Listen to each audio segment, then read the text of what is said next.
She used to be Chicago's best emergency room nurse, one who saved dozens of lives every week. But tonight, she's kneeling on the cold marble floor, her hands trembling as she wipes away the bloodstains from the mansion of New York's most feared mafia boss. No one knew she was on the run. No one knew she had a newborn baby lying alone in a small room across the city. And no one knew the man who wanted to kill her, the most powerful man in America, was hunting her. Until tonight. Like and comment with the name of the city you're viewing from. Let me know how far this story has come. The marble was cold through the knees of her uniform pants, and Evelyn Ward had learned to be grateful for small discomforts like that. Cold meant she was still alive. Cold meant she was still here, still breathing, still invisible in the way that survival required. She pressed the rag harder into the stain, watching the deep red bleed into the white fibers. Wine, she told herself. Just wine. She'd been telling herself that lie for 3 months now, telling herself that the discoloration on the floors of the Castelli estate was always wine, never anything darker, because the alternative was thinking too hard about where she had landed and why, and thinking too hard about either of those things was a luxury she couldn't afford. The grandfather clock in the corridor struck 2 in the morning. The last of the guests had left an hour ago. Senators and judges and men whose names appeared on the sides of hospital wings, all of them kissing cheeks and clasping hands with men who made people disappear. The distinction between those two groups had never been as clean as she once believed. She understood that now in a way she hadn't at 28, when she'd been engaged to someone who occupied both categories at once. She wrung the rag over the bucket and watched the water go pink. Don't think about it. The estate hummed with the kind of quiet that expensive places have after expensive people leave. Not silence exactly, but the absence of performance, the building settling back into its actual self. Somewhere above her, a door closed. Footsteps moved across hardwood. She kept her head down and worked the rag in slow circles, the way she'd trained herself to move through rooms like a piece of furniture that happened to breathe. 3 months of practice. She was getting good at it. She'd been a trauma nurse for 6 years at Cook County before everything collapsed. Level 1 trauma center, 40-hour shifts that felt like 60. Patients arriving broken in every way the human body could be broken. She had been good at the work in a way that went beyond training. Some innate ability to stay calm in the middle of catastrophe, to find the still center of herself when everything around her was screaming. Her attending physician said she had the steadiest hands they'd ever seen on someone her age. Grant had called it coldness, later. Said it made her difficult to love. She hadn't understood then that he was cataloging her flaws for future use. The rag snagged on a chip in the marble, and she paused, pressing her fingertips into the floor. 8 months pregnant, she had crawled across a floor that looked something like this one, the limestone entryway of the Holloway townhouse on North State Parkway, the one with the original crown molding and the Basquiat in the foyer and the neighbor who'd called the ambulance after hearing her scream. She had pressed her hands flat against the cold stone to stop herself from shaking, and she had made herself a single promise before the paramedics arrived. Noah would never know that floor. Noah would never know that house. Noah would never know his father's hands. She stood, rolled her neck until it cracked, and moved the bucket to the adjacent hallway. She almost didn't hear him. The voice came from the top of the staircase, low and unhurried, the kind of voice that had never needed to raise itself to command a room. Why would a woman with surgical training clean floors for minimum wage?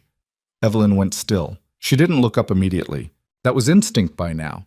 When you didn't know the shape of the threat, you didn't give away that you'd heard it. She made herself finish the motion she'd already started, setting the bucket down against the baseboard with a soft ceramic click, and only then did she straighten and look toward the stairs. Luca DeSantis stood at the landing above her.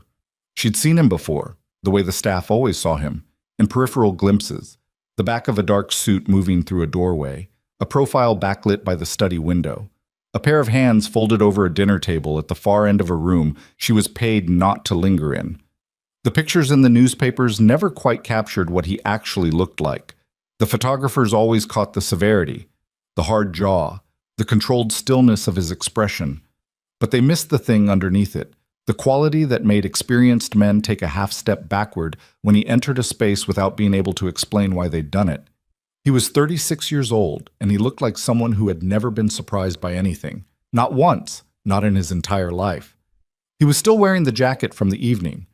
No tie now, collar open, a faint trace of rain on the shoulders where he'd been outside at some point. He held a glass of whiskey loosely in his right hand, and he was looking at her with an expression that wasn't quite curiosity. Too careful for that. Too deliberate. More like a man who had already assembled the answer to his own question and was now waiting to see if she would try to give him a different one. "I'm not sure what you mean," Evelyn said. "The way you cleaned the arterial spray off the baseboard in the east hallway 3 weeks ago." He descended 2 steps, unhurried. "You used direct pressure on the grout lines. Hospital instinct. Someone who'd spent time around blood learns which way the fibers go." He paused. "It's not an accusation. It's an observation." She kept her face neutral. 6 years of trauma nursing had given her practice at that too, at presenting a calm surface while her internal systems ran full tilt beneath it, calculating, recalculating, mapping exit routes and worst-case scenarios. Her heart was doing something unpleasant at a high rate of speed. She kept her breathing slow. "I worked in healthcare a few years ago," she said. "I changed careers." He descended the remaining stairs without particular hurry, stopping at the base of the landing where the corridor opened into the main hall. From this angle, she was aware of the distance between herself and the servant's entrance, 40 feet, maybe 45, through a door she'd need both hands to unlatch. "What was your name before Evelyn Marsh?" The name she'd been using. The documents she'd paid $4,000 for in a parking garage off Western Avenue, handed to her by a man with kind eyes who told her to memorize everything and throw away the paper. "I don't know what you're referring to," she said. For the first time, something shifted in his expression. Not quite a smile. The distant cousin of one, maybe. "I'm not going to cause you a problem," he said. "I want to be clear about that before we go any further. Whatever you're running from, you're not running from me." He lifted the whiskey glass slightly, a gesture that managed to be both casual and precise. "But there are things I know about your situation that I think you need to hear, and I'm going to need you to decide tonight whether you're willing to have that conversation." Evelyn looked at him for a long moment. The house was silent around them. Rain had started again outside, ticking against the tall windows, and the sound of it was the only thing between her and the specific quality of stillness that she associated with danger. "What kind of things?" she said. "The kind that tell me you have less time than you think." She didn't sleep that night. She went back to the small apartment on Delancey Street when her shift ended at 4, let herself in quietly, and stood in the doorway of the bedroom for a long time watching Noah sleep. He was 4 months old, and he slept with his fists curled against his cheeks the way she imagined all newborns slept, though she hadn't known any other newborns. She'd delivered babies in the trauma bay before. Emergencies, complications, mothers who'd come in crisis. But she hadn't understood until Noah that the act of watching a small person breathe could contain the entirety of everything you had left to lose. She made herself go to the kitchen and drink a glass of water standing up. Her hands were shaking. She turned them over and studied them. Steady hands. That was what the attendings had said. Steadiest hands we've seen. The irony of that felt like something she would have laughed at a different version of herself. The version who had believed steadiness was a character trait rather than a performance you gave until your legs gave out. She tried to reconstruct what Luca DeSantis had said, parsing it for threat rather than information. "I'm not going to cause you a problem." That was what men said before they caused you a problem. She'd learned that lesson in a limestone entryway with her face against the cold floor. But there had been something in the way he said it. Men who were about to leverage something held the information differently. There was a quality of weight in their posture, a subtle forward lean, the way the body unconsciously positioned itself to receive something in return. Luca had stood at a distance she could not call crowding, and his voice had carried none of the compressed excitement of someone who believed they held a hand. He had sounded, genuinely, like someone delivering bad news they hadn't asked to deliver. She didn't know what to do with that. She went back to bed and lay on top of the covers with her clothes on, staring at the watermark on the ceiling, and slept in 40-minute intervals until Noah woke at 7. So, the next evening she returned to the estate for her shift and found a note in her locker. 3 words in handwriting that was spare and exact. "My study? 9. She thought about not going. She thought about it for the entire shift, scrubbing bathrooms, polishing silver, stripping the beds in the third-floor guest suite, running through the decision the way she used to run through a differential in the trauma bay. Worst case outcome if you act. Worst case outcome if you don't. What information do you actually have versus what you're inferring? What she had.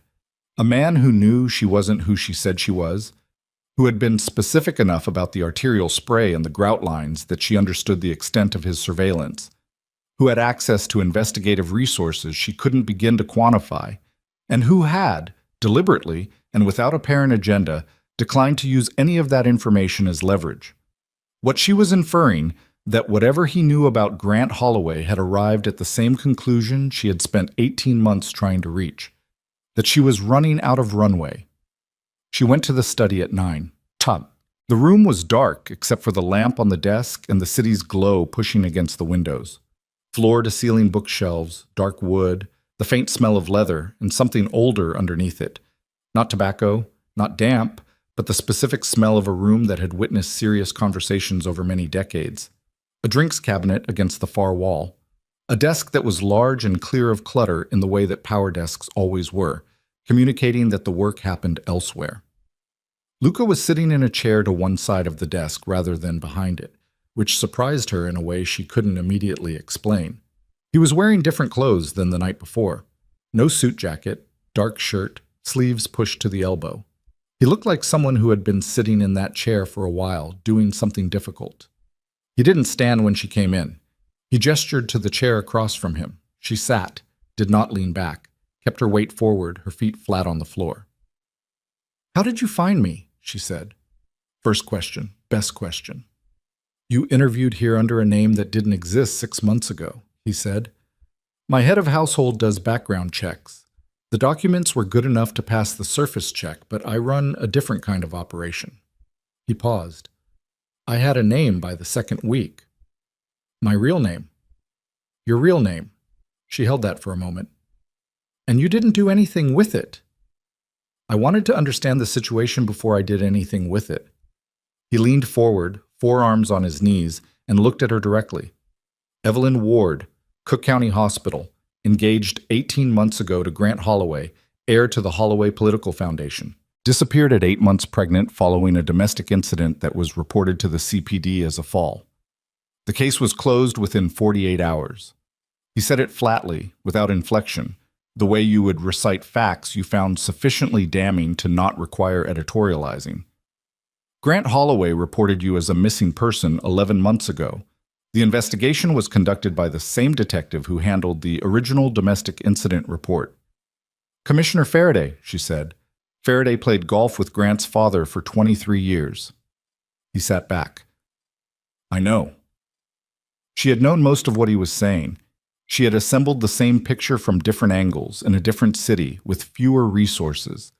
The familiarity of it didn't make it easier to hear said aloud, in a stranger's voice, in a stranger's study, in a city she'd chosen specifically because she knew no one there. "What don't I know?" she said.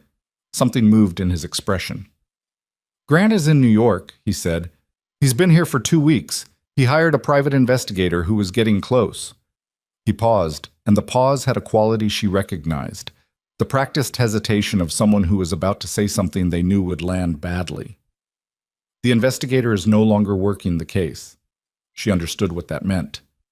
"He'll hire another one," she said. "He already did." "How much time do I have?" "Less than a week, probably. Maybe 3 days." He looked at her steadily. "The PI he retained this time is better. He has a photograph from the pharmacy on Orchard Street. You and your son." The air went out of the room. She made herself breathe. In through the nose, out through the mouth, the way she'd taught panicking patients to breathe when their world was collapsing and breath was the only thing left in her arsenal. She made her hands stay flat on her thighs. "What do you want from me?" she said. It didn't come out as a question.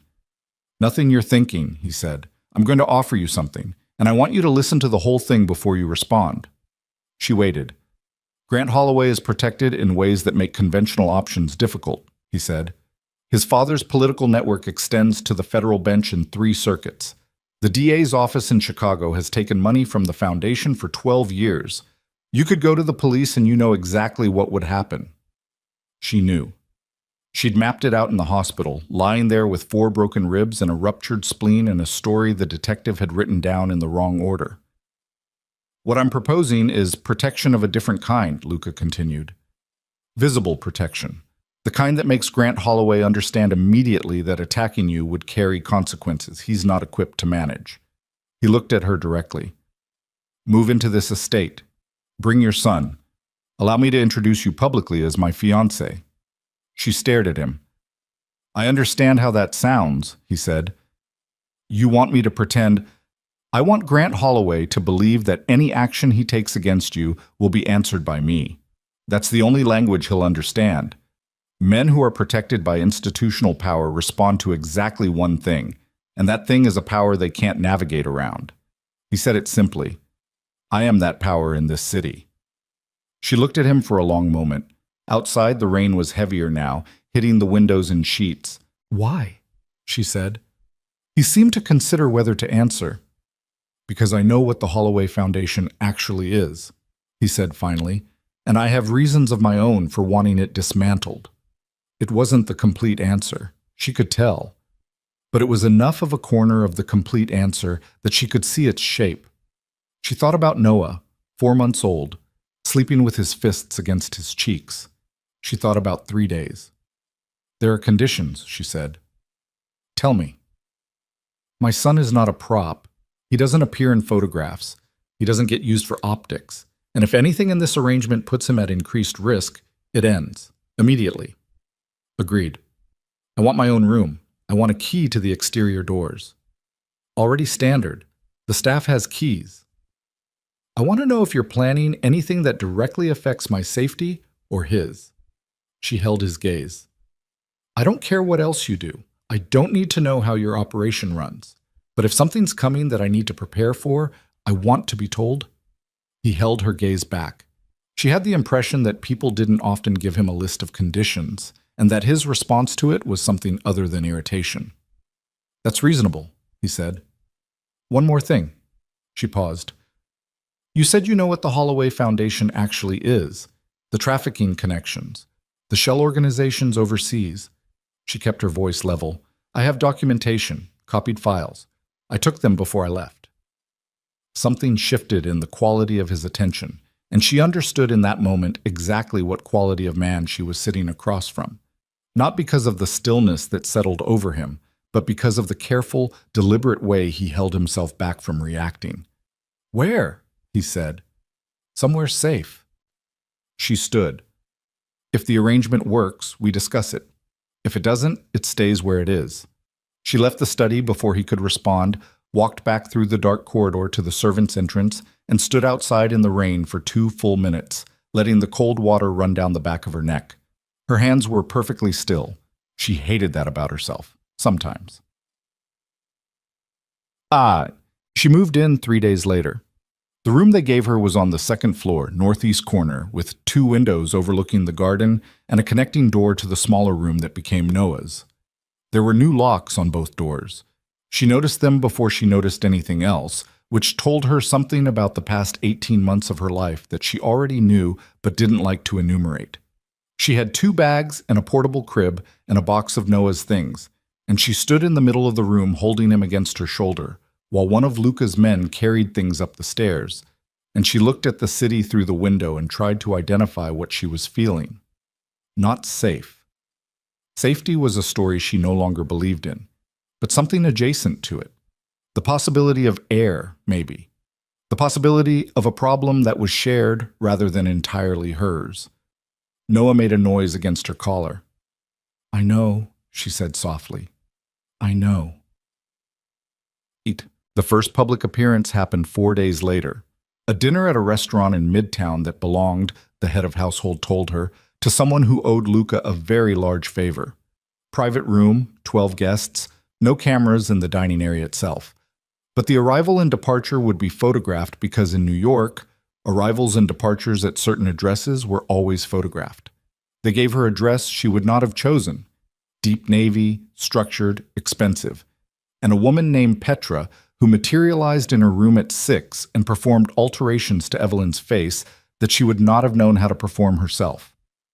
The ring appeared on the dressing table beside her without explanation. A 3-carat oval diamond set in platinum, simple in a way that communicated its own extravagance. She picked it up and held it for a moment. The last ring she'd worn had been given to her on the rooftop of the Art Institute with champagne and photographs, and her future mother-in-law crying happy tears into a silk handkerchief. She had loved it with the uncomplicated love of someone who had not yet learned what love could cost. She put Luca's ring on her finger and looked at herself in the mirror. A stranger looked back. A polished, assembled stranger who stood with good posture in a navy dress and wore diamonds without flinching. Evelyn Ward would have laughed at her. Evelyn Marsh, the woman she'd spent a year pretending to be, was too frightened to recognize herself. She didn't know which one of them would be walking into that restaurant. But Luca met her at the base of the stairs. He was wearing a black suit, and he looked at her the way people looked at things they were assessing for potential complications, efficiently, without making her feel assessed. He straightened the sleeve of his jacket and offered her his arm in a gesture that managed to be simultaneously formal and ordinary, as if they had done this many times. "Is there anything you need before we leave?" he said. "No. Noah is with Celia. She's been with my household for 9 years. You can call from anywhere." She had already called. She had called while Petra was doing her hair and checked twice while she got dressed. She nodded.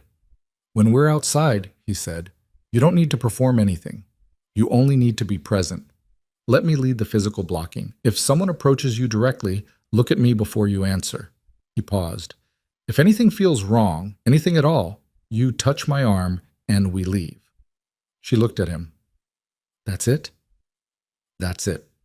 He opened the front door and the cold air hit her face, and the cameras flashed from the end of the driveway where photographers stood behind the gate, and Luca's hand was at the small of her back, present, steady, uninsistent, and she walked forward into the lights and thought, so this is how it starts.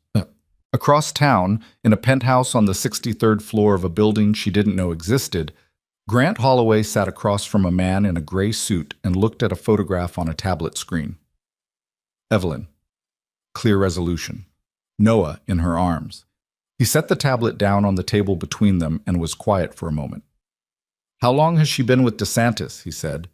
The man in the gray suit glanced at his notes. 3 days officially, but there's evidence of earlier contact. He knew about her before she moved in.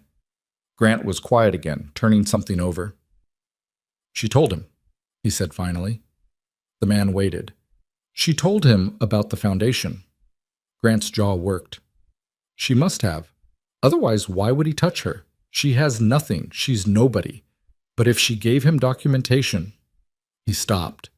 The man in the gray suit said nothing, because he was paid to provide information and not opinions. Grant stood up and walked to the window and looked out over the city. The lights of New York spread out below him in all directions, indifferent and enormous.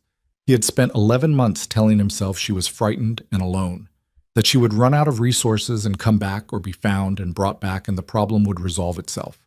He had been patient, which was not in his nature, and he had told himself patience was the right approach.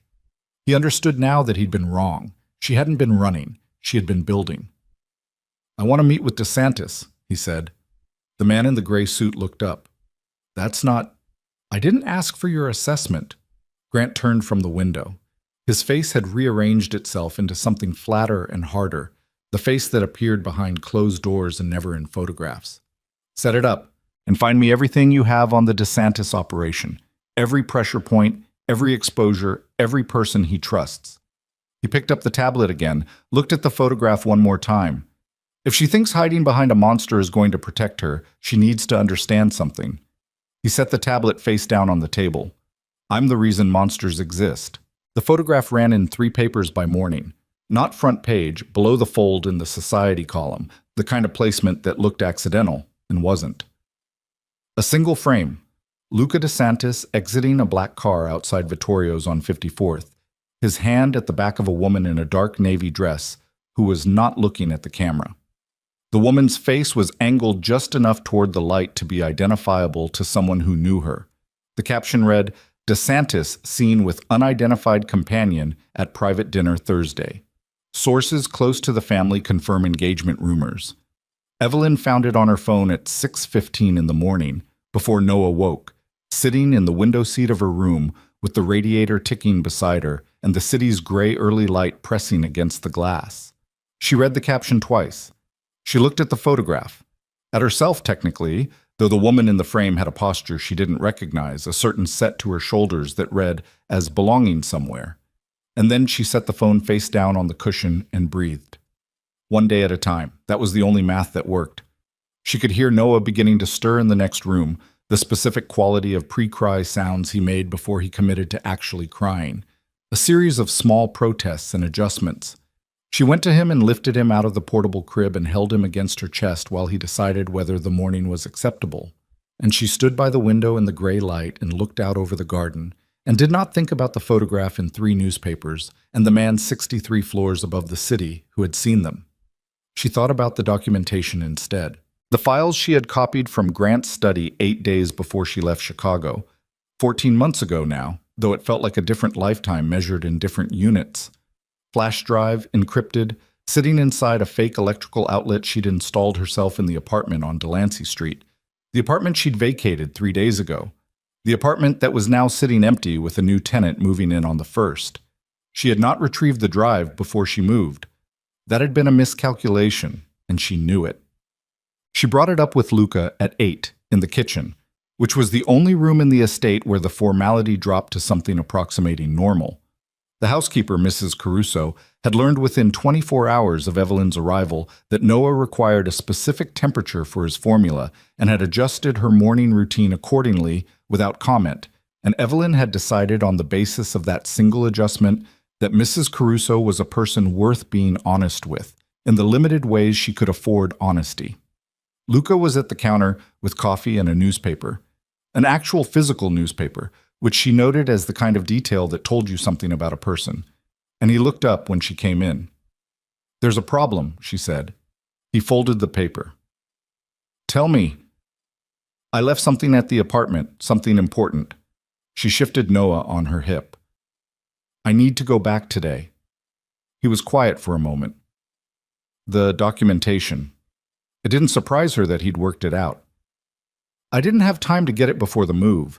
I thought I'd go back within the first couple of days, but the new tenant moves in today." "Yes." He picked up his coffee. "I'll send someone." "No." She said it flat. "I need to go myself. The concealment isn't obvious. Someone who doesn't know what they're looking for won't find it." He looked at her across the counter. He had a way of looking at people that didn't feel like observation. It felt like calculation, though not the cold kind, the kind that was actually paying attention. She held the eye contact. "Ricci will drive you," he said. "You don't go anywhere without someone in the next 48 hours. That's non-negotiable." "Fine." "How long will it take?" 10 minutes inside, maybe less?"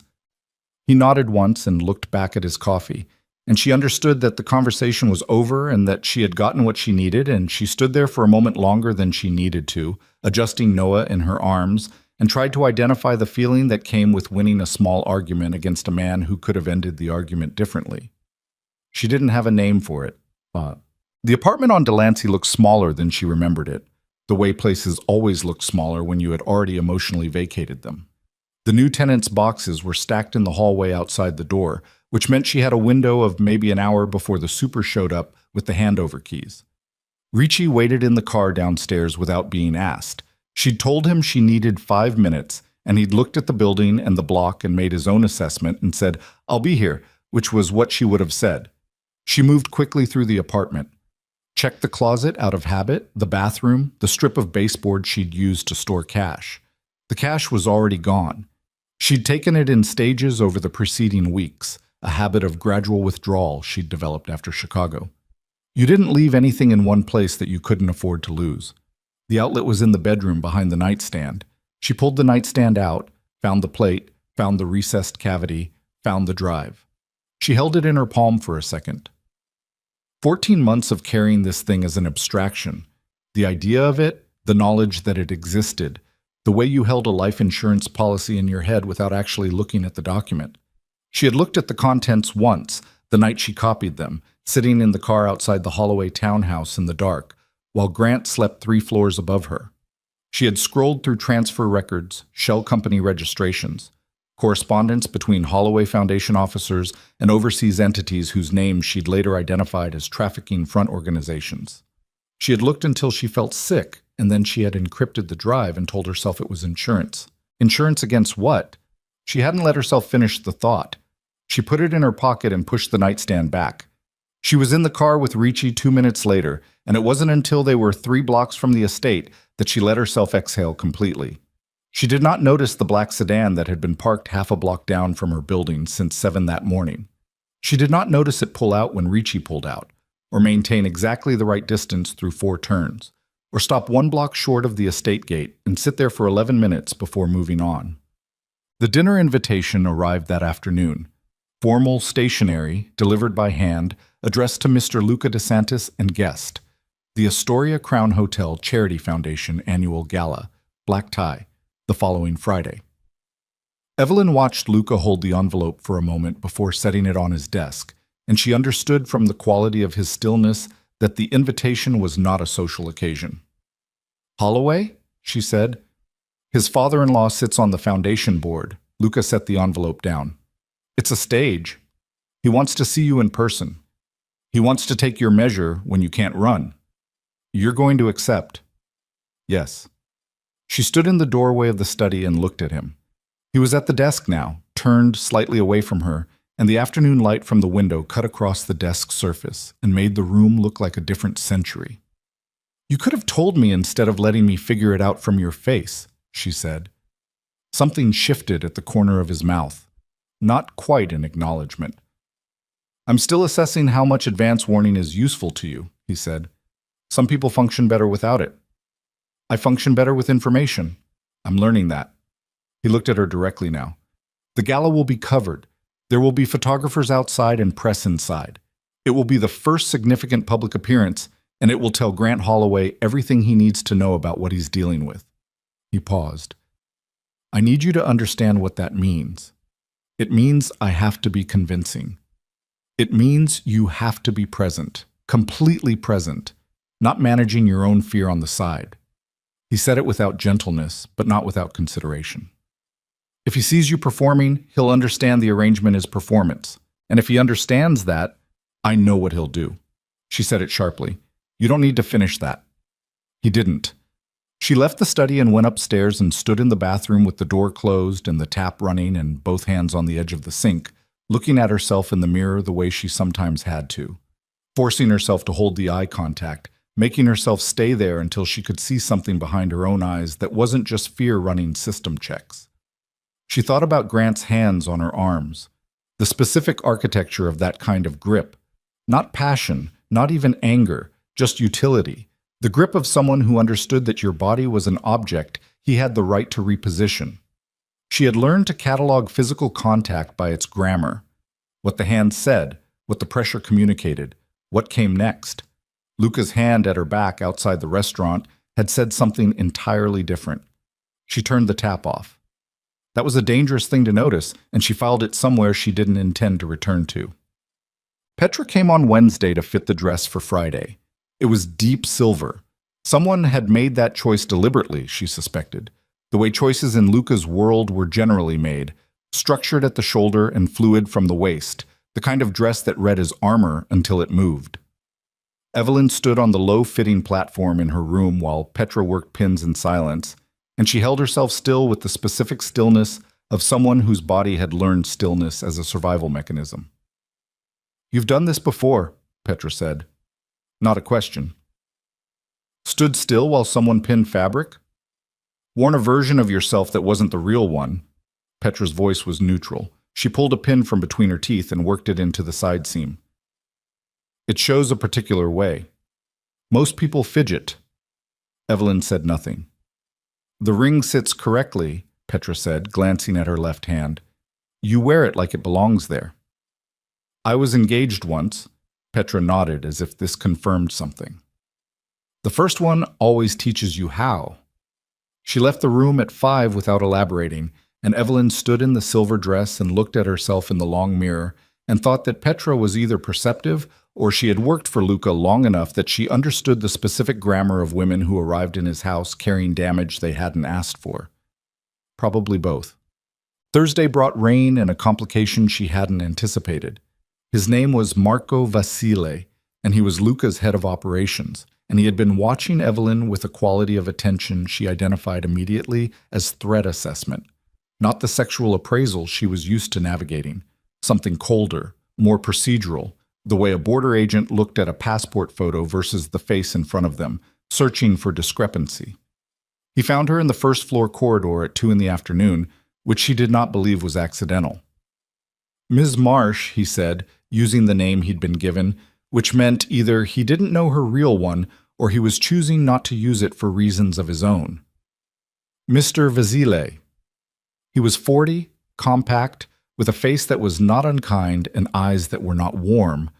The combination gave him the appearance of someone who had made deliberate decisions about which aspects of himself to cultivate. He fell into step beside her, unhurried. "I want to be straightforward with you," he said. "People who want to be straightforward usually are without announcing it first." A slight pause. "Fair point." He slowed slightly and she matched it. Luca makes decisions quickly. He decides something is the right move and he executes it. He's usually right, but usually isn't always. If you're asking whether this is a mistake, I'm not asking you anything. He stopped walking and she stopped too. They were by the window at the end of the corridor, rain moving in sheets outside. "I've been with Luca for 12 years.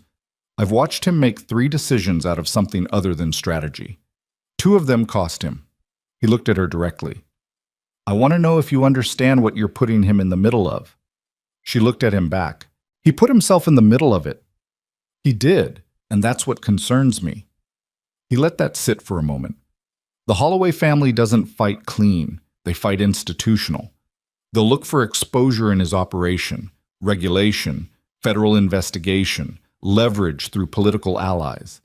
They'll try to make being connected to you more costly than whatever he's getting out of the arrangement. He's getting access to documentation that dismantles their trafficking network. He's getting something more than that, or he wouldn't have moved you into the house.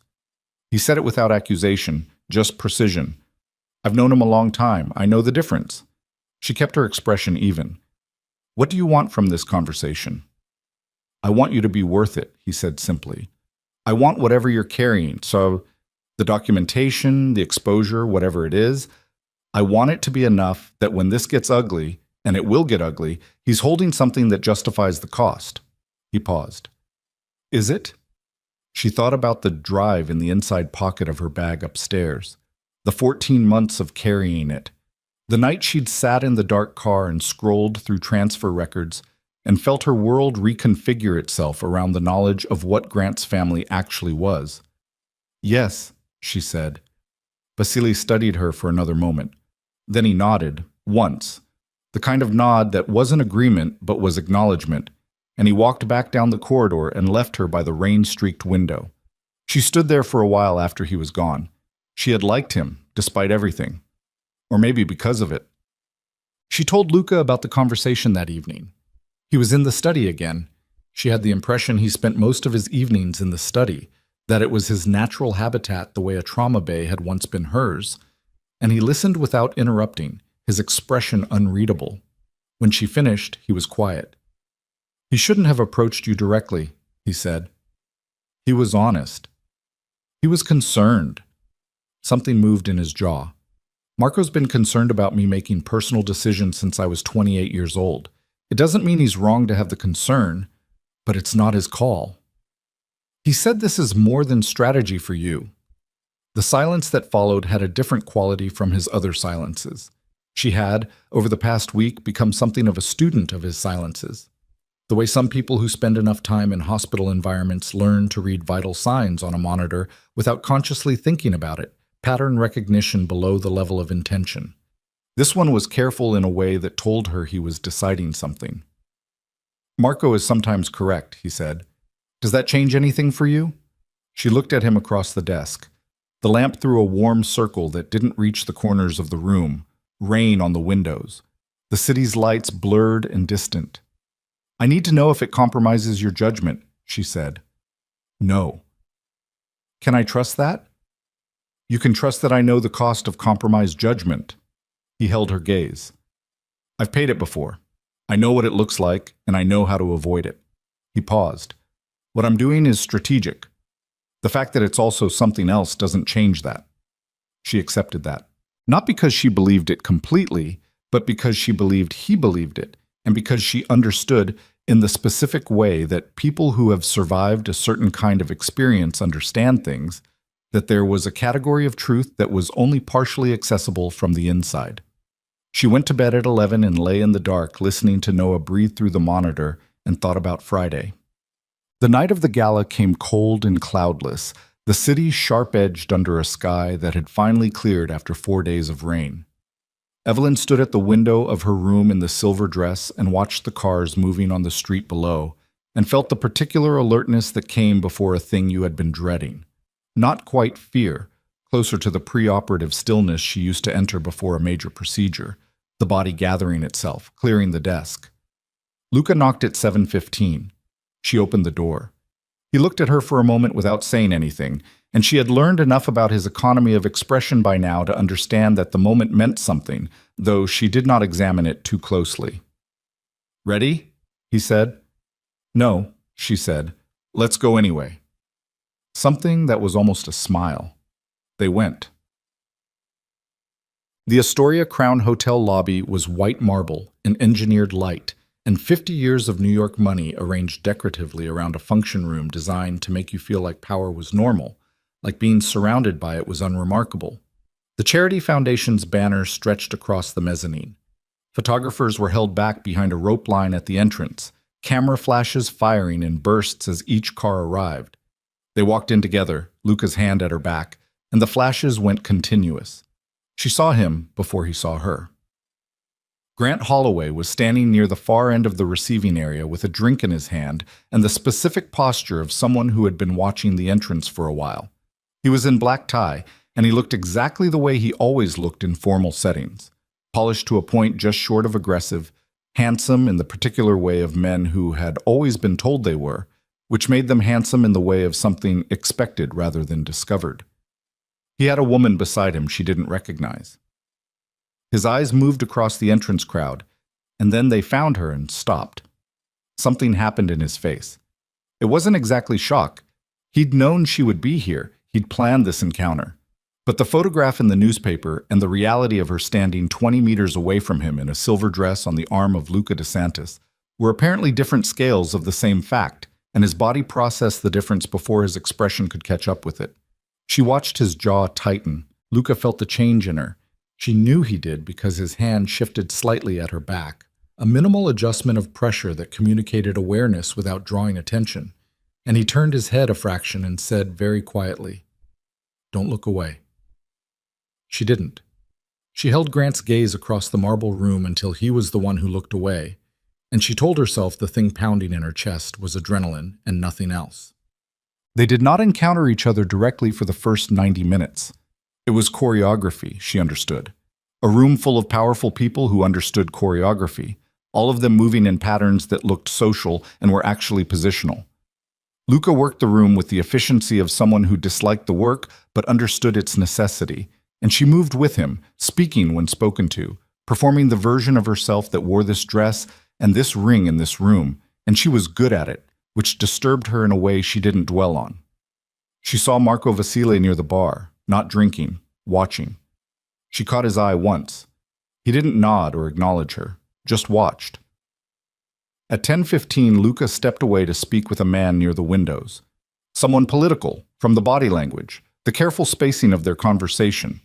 She was 3 steps to his left with a glass of sparkling water she hadn't drunk, and she was watching a point somewhere past the nearest floral arrangement, and she felt the approach before she heard it. "Grant." "You look well," he said. His voice was exactly the same. She had spent 14 months hearing it in her sleep, and here it was, just the same, just a voice coming from the same direction as always, slightly above and slightly behind, the position he favored. She turned around. "Grant?" He was alone. His woman was somewhere behind him. She could see the edge of the black dress near the dessert table. His face was composed now. He'd had 90 minutes to compose it, but there was something underneath the composition that she recognized because she had spent 3 years learning to read it. The tight thing around his eyes, the specific quality of his stillness when he was working not to show his hands. He was furious. "This is embarrassing," he said quietly. "You understand that, right? Whatever you think this is, I'm not having this conversation. You're going to have it." He took a half step closer, not touching her, the practiced geometry of it, close enough to be intimate and far enough to be deniable. "He doesn't know you, Evelyn. He knows a story about you. The moment he figures out who you actually are, the kind of person who steals private files and runs instead of, I didn't steal anything." She kept her voice low and even. "I copied documentation of federal crimes. That's called evidence. That's called theft. And you know exactly what happens to the people who try to use it." His voice dropped further. "You have a son. You want to think very carefully about the decisions you make for the next. Don't." The word came out with a specific edge she hadn't entirely planned, hard and certain, and she watched it land on him. "Do not put Noah in this conversation. Ever. For any reason." His expression shifted, and for one moment she saw the thing he usually kept behind the handsomeness. Not anger exactly, more like contempt, the kind that was so practiced it had calcified into something else. "You think he's protecting you?" Grant glanced toward where Luca stood at the windows, then back to her. "He's using you. That's what men like him do. Your leverage. Your documentation he wants access to and a story he can use against my family, and when that's done, you should leave. When that's done, you'll be exactly where you were, alone, scared, and this time there won't be anywhere left to run." She looked at him steadily. Her heart was doing the same fast, terrible thing it always did around him, but her hands were still. She checked, could feel them still at her sides, and she looked him in the eyes and said nothing, because she had learned that the most destabilizing response to Grant Holloway was silence. He waited for her to break it. She didn't. Something shifted in his face, and he adjusted his jacket, and he was about to say something else when a hand came down on his shoulder. Not Luca. "Vasile." "Mr. Holloway." Vasile's voice was pleasant in a way that contained nothing pleasant. "I don't think we've been introduced." Grant looked at the hand on his shoulder. He looked at Vasile. He made the calculation that most people made when they encountered Marco Vasile in this configuration, and he smoothed his expression and stepped back. "No," he said, "we haven't. Enjoy the rest of your evening." Vasile said it without inflection, and it landed exactly as intended. Grant walked away. Evelyn exhaled once, controlled. Vasile stood beside her for a moment without saying anything, watching Grant's back. "You handled that well," he said. "I've had practice." "I know." He paused. "Luca's on his way back. He didn't see it. He was turned away. You don't have to tell him." She looked at Vasile. "I'll tell him." Something in his expression shifted. Not quite approval, something quieter than that. "Good," he said, and moved away. She told Luca in the car on the way back. All of it, in order, without editorializing.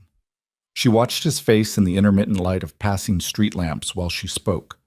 The planes of it going very still, the jaw tightening once, a quality of controlled something filling the space behind his eyes that she had not seen in him before in quite that concentration. When she finished, he was quiet for a long time.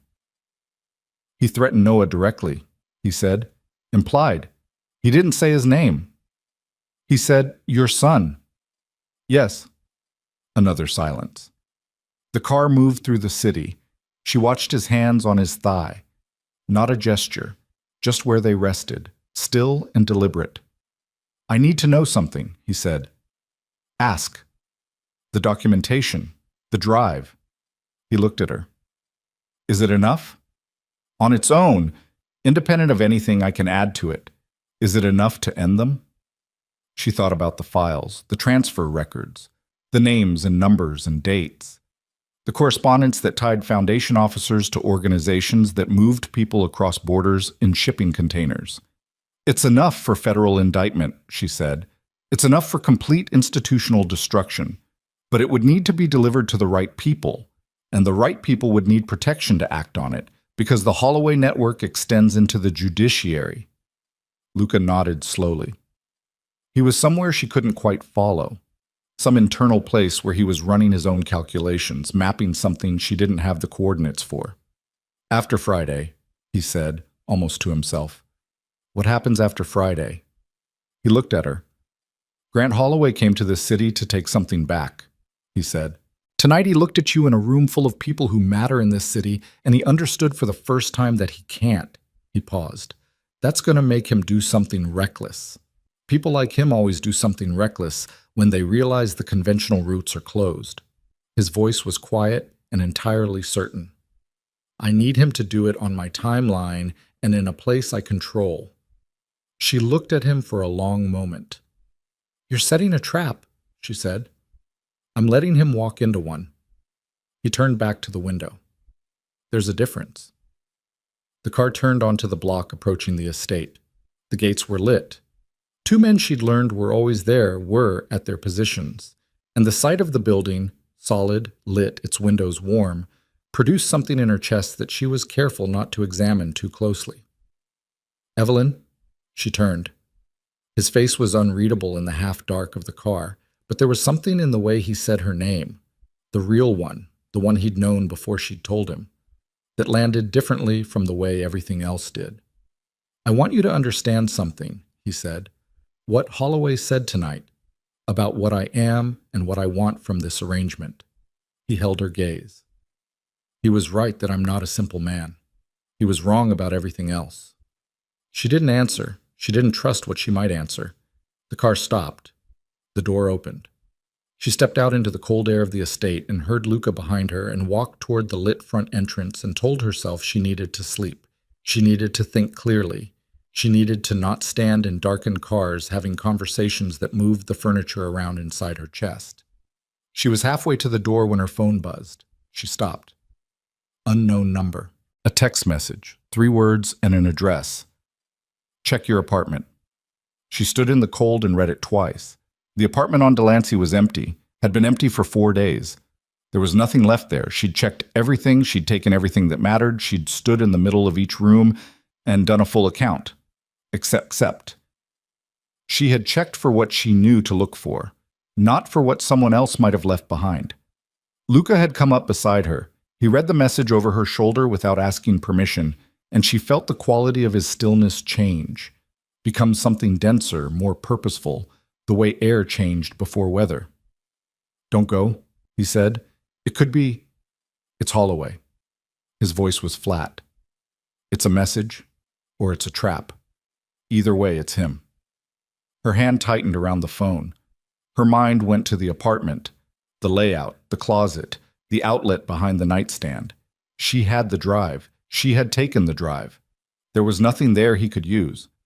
Unless he hadn't been looking for what she'd left, unless he'd been leaving something for her to find. He was in my apartment, she said. The certainty of it arrived without announcement. The black sedan she hadn't noticed that morning, the 11 minutes it had sat outside the gate. She had walked into that building and spent 7 minutes inside and walked back out with the drive in her pocket, and she had been watched the entire time. Not to stop her, to see her, to confirm she was there, to confirm the drive existed, to... He knows I have the files, she said. Luca's hand was on her arm. Not restraining, present. Come inside, he said. She looked at the text one more time. 3 words. Check your apartment. Not a question, not a demand. A message delivered with the particular confidence of someone who had already moved the pieces to where he wanted them, who was now simply informing you of the new shape of the board, who wanted you to know that while you had been performing safety in a silver dress in a charity ballroom, he had been somewhere else entirely, doing something you hadn't seen coming. Grant Holloway hadn't come to New York to argue. He had come to take everything. And tonight, standing outside a house that wasn't hers, holding a phone with a message from a man who had once put her on a limestone floor, Evelyn Ward understood with terrible clarity that the trap Luca had been planning to set had already been... Luca's hand closed around her arm, and she let him pull her inside because her legs were doing the thing they sometimes did. Not shaking exactly, more like the structural certainty going out of them, the way a building felt before it settled. and she walked through the front entrance of the estate and heard the door close behind them and stood in the foyer under the lights, while the warmth of the house pressed against her cold face. Vasile was already there. She didn't ask how. She had stopped asking how Vasile knew things. It was a feature of him, like his compact stillness and his eyes that were always doing something more than looking. "The apartment," Luca said. "I know." Vasile was looking at his phone. "Ricci's already on the way. I've got 2 more going around the back." He glanced up. "You should both be inside until we know what's there." Evelyn was still holding her phone. The text message was still on the screen book. "Check your apartment." And she was reading it for the 4th time the way you read something terrible repeatedly, hoping the meaning will shift. "He was in there this morning," she said, "before I went. The sedan. I didn't notice it. I walked right past it." "You weren't supposed to notice it," Vasily said. "Not unkind, just accurate." "What did he leave?" Luca said. "We don't know yet." "Then make a guess." Vasily paused, the minimal pause of a man who did not like to speculate but understood when speculation was required. If it was a device, it was already in place before she retrieved the drive, which means he watched her retrieve it. If he wanted to destroy it, he would have taken it then. He didn't, which means he wants her to have it. He looked at Evelyn. "Which means either it's now compromised in some way, or he left something that tells a different story about what's on it." The cold moved from her face to the center of her chest. "He could have copied it," she said. "If he had access to the apartment before I—" "The drive was encrypted," Luca said. "He has people who break encryption." She said it flatly. "He has a technology division inside the Foundation. I knew about it before I left. They were using it to sanitize internal communications." She looked at Luca. "If he had even 2 days with the apartment before this morning—" "He's had 4, Vasile said. The silence that followed that sentence was the specific silence of people absorbing a number that changes the shape of everything. 4 days. She had moved in 4 days ago. The apartment had been empty, ostensibly empty, apparently empty, for 4 days, and she had walked back into it that morning and spent 7 minutes inside and walked out believing she had the only copy of the thing she'd been carrying for 14 months, and the entire time. "He could have altered the files," she said. Luca's head came up. "If he had the drive and enough time, he could have modified the transfer records, changed the names, the dates, the account numbers, made them point somewhere else." She heard her own voice doing the thing it did in the trauma bay, flat and procedural, processing information she couldn't afford to feel yet. "If I hand that drive to a federal prosecutor and the files have been altered, it doesn't just fail to convict them, it convicts me. Evidence tampering, fabrication." She paused. "It turns the weapon around." The room was very quiet. Vasily and Luca exchanged a look she couldn't fully read. Not a look of surprise, but of confirmation. The look of 2 men whose calculation has arrived at an answer they already suspected. "That's the play," Vasily said quietly. Luca said nothing. His jaw was tight. He was somewhere behind his eyes, and she had enough experience with him by now to understand that the deeper he went behind his eyes, the worse the thing he was turning over. "I need to check the drive," she said. "Tonight. I need to compare what's on it against—" "What?" Luca said.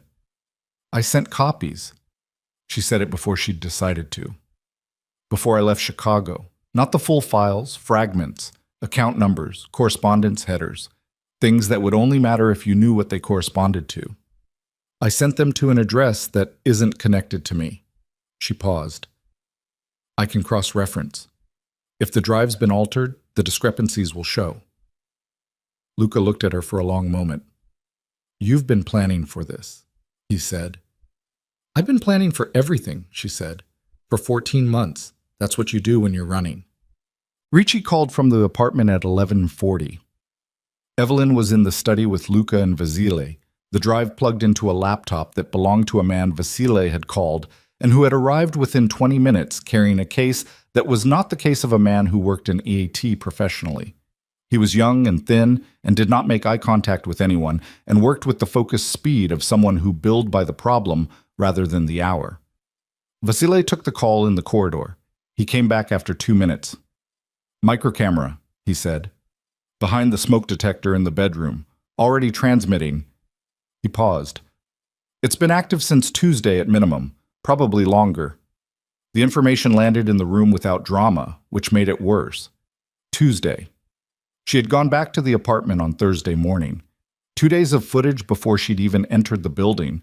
2 days of an empty room, a nightstand, an outlet cover. And then the footage of her pulling the nightstand out, removing the plate, taking the drive, standing there for that single unguarded second with it in her open palm. He saw my face, she said. When I found it, he saw confirmation, Vasil said. He already knew it was there. The camera was a receipt. She pressed her fingers against the bridge of her nose, breathed. The young man at the laptop said something very quiet to Vasile, and Vasile looked at the screen and his expression did not change, but the quality of stillness in the room changed around him, and Evelyn looked up. Tell me, she said. The core files are intact, Vasile said. Transfer records, correspondence, the shell company registrations. He didn't alter them. She exhaled. But there's a second partition. Vasile looked at her directly. Password protected. It wasn't there before. She stared at him. Someone added a folder to the drive, he said, while it was in the apartment, while you were living here, before you retrieved it. The young man at the laptop turned the screen slightly so they could see it. A folder icon, unnamed at the edge of the drive's directory. Clean. No metadata showing creation date. That had been stripped, which was itself information. Open it, Luca said. I can try to break the... Open it. It took 11 minutes. Evelyn sat in the chair across from the desk and did not look at the screen, while the young man worked because looking at something you couldn't yet see produced a quality of dread that was not useful, and she was managing her useful reserves carefully. She looked at her hands instead, turned the ring on her finger once, the oval diamond rotating against her knuckle. She thought about what Grant had said at the gala. He's using you. The flat certainty of it. The way he always delivered the most corrosive things in the most neutral voice. The way he had said it was an accident to the detective on the phone, while she lay 8 feet away with 4 broken ribs. She heard the young man say something. She looked up. The folder contained 43 files. She went through them in order, standing behind the young man's shoulder, and she understood what she was looking at by the 3rd file, and understood its full implication by the 8th and by the 20th. She had walked to the window and was standing with her back to the room and her forehead not quite touching the cold glass. 43 files. Photographs, bank records, a series of encrypted communications that had been decrypted and printed as PDFs. All of them bearing the same name in various configurations. Account holder, signatory, correspondence recipient. Luca DeSantis. Not fabricated. She knew fabricated documents. She had spent months learning to read the seam lines of constructed paper trails, the places where the texture didn't quite match. These had the specific density of real records, real transfers, real correspondence between Luca's financial infrastructure and 3 of the same offshore entities that appeared in the Holloway Foundation files. The same entities, the same accounts. Different years.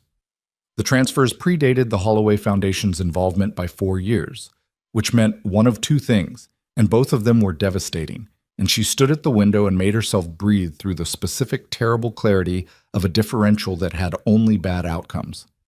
Either Luca DeSantis had been doing business with the same trafficking networks that Grant's family used independently and prior to her arrival, which meant she had walked her son into the house of a man who was not a better version of the thing she was running from, but the same thing with a different face.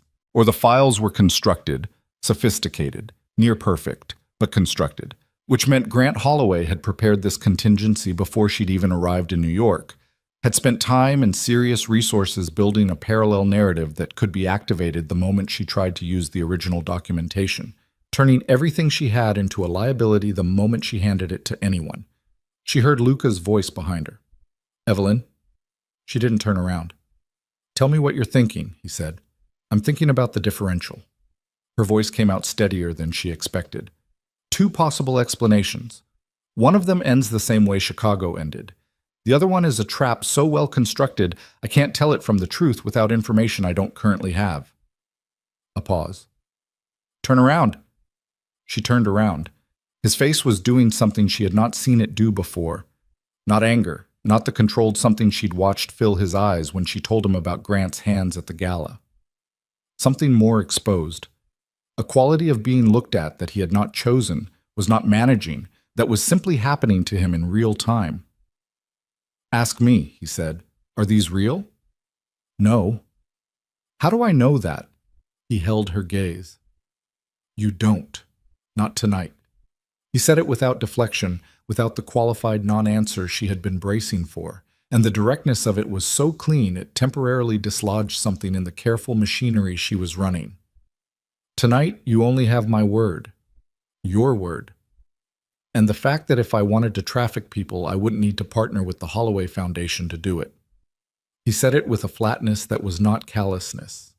A man accounting for his own capacity accurately, without vanity. "I have infrastructure they could only dream about. The partnership doesn't make operational sense. Criminals do operationally nonsensical things. They do. But I don't." He looked at her steadily. "I know what those organizations are.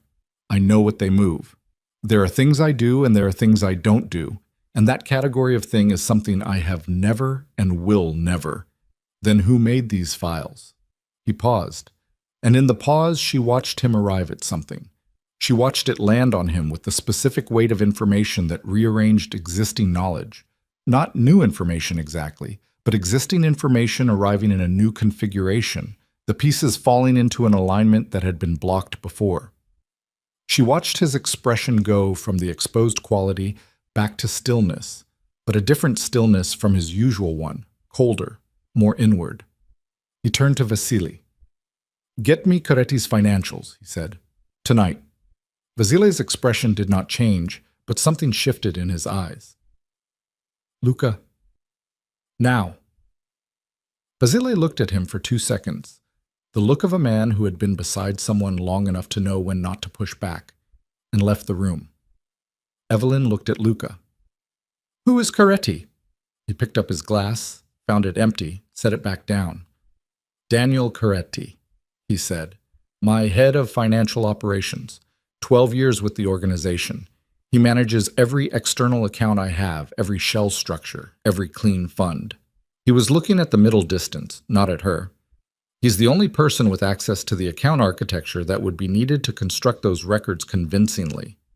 She stared at him. "You think someone inside your organization?" "I think someone inside my organization has been in contact with Grant Holloway." He said it quietly, and with the terrible precision of someone putting a name to a thing they had not wanted to name. "And I think they've been in contact long enough to build something this detailed." The room was very quiet. "How long?" she said. "Long enough." He finally looked at her.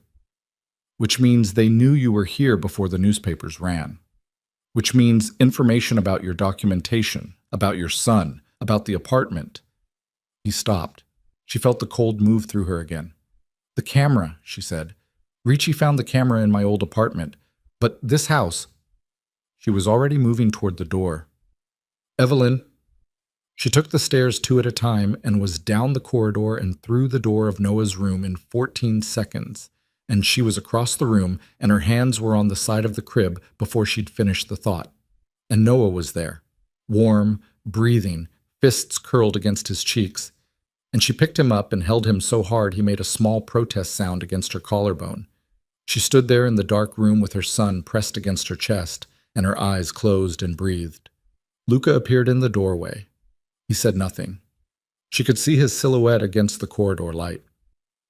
"Someone in your house has been feeding him information," she said into the dark. "Everything he did tonight, the gala, the message, the camera, these files, he knew where I was. He knew what I had. He knew my movements."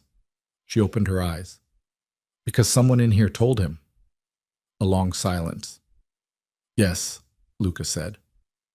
"Who?" "I don't know yet." "How many people knew I had the drive?" He was quiet for a moment. 4, including you.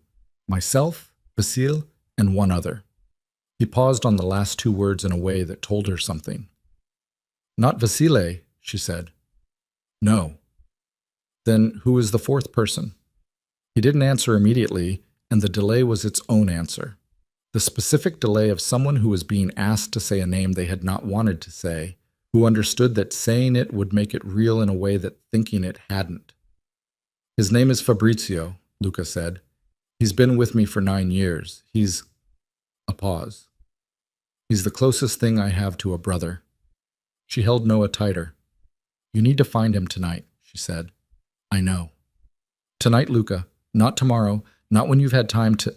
I know. His voice was very quiet. I know.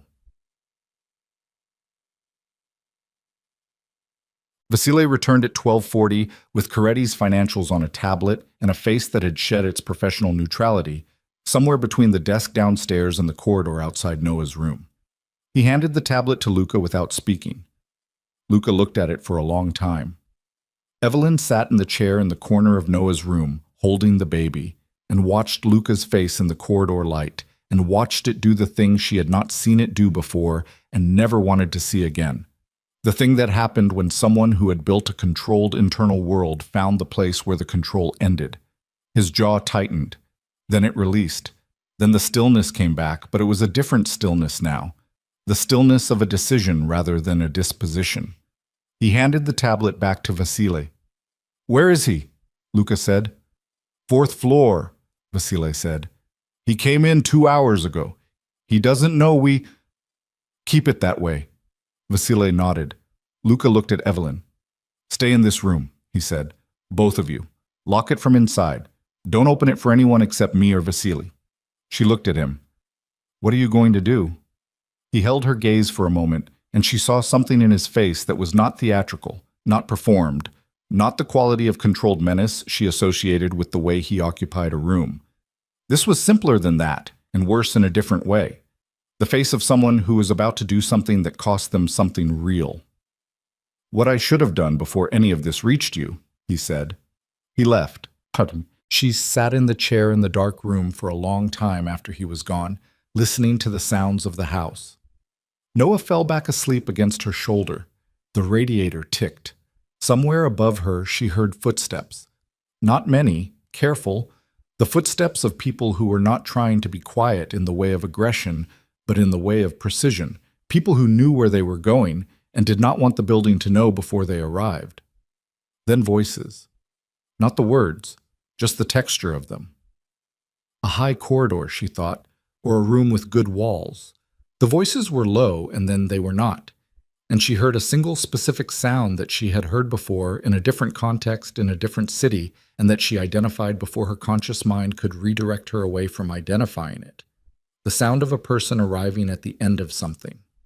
Then quiet. She held Noah and breathed. She thought about the files on the drive, the real ones, the ones she had carried for 14 months, the ones that could end the Holloway Foundation if they reached the right people.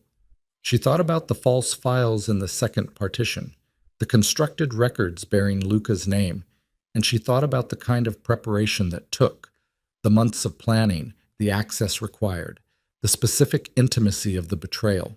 Someone close enough to Luca to know his financial architecture. Someone close enough that the word brother had lived in his voice when he said the name. Grant had found the seam. Not in the arrangement between her and Luca, not in the documentation or the legal exposure or the political maneuvering. The seam in the thing underneath all of that. The human thing, the trust that people built with other people over 9 years. The kind of thing that felt like certainty until the moment it wasn't. He had found it, and he had pulled. And now something that had been whole was not. The lock on the door. She got up slowly, careful not to wake Noah, and crossed to the door and stood with her ear against it. Quiet corridor. She could hear the low electrical hum of the house, the faint sound of rain beginning again outside. Her phone buzzed. Luca. Come to the study. Bring nothing. Leave the door locked behind you. She looked at the message. She looked at Noah in the crib, settled on his back, arms above his head in the way of small people who had not yet learned to take up less space as a precaution. She set the monitor on the dresser and turned the volume up. She left the room, locked it behind her, and walked down the corridor toward the stairs and toward whatever Luca's study contained now that it hadn't contained an hour ago. And she was 3 steps from the study door when it opened from the inside and Marco Vasile came out and stopped when he saw her. He looked different than he had at the gala. Not disheveled, he was never disheveled, but carrying something that wasn't usually visible on him, something that sat around his eyes. "He's ready for you," Vasile said.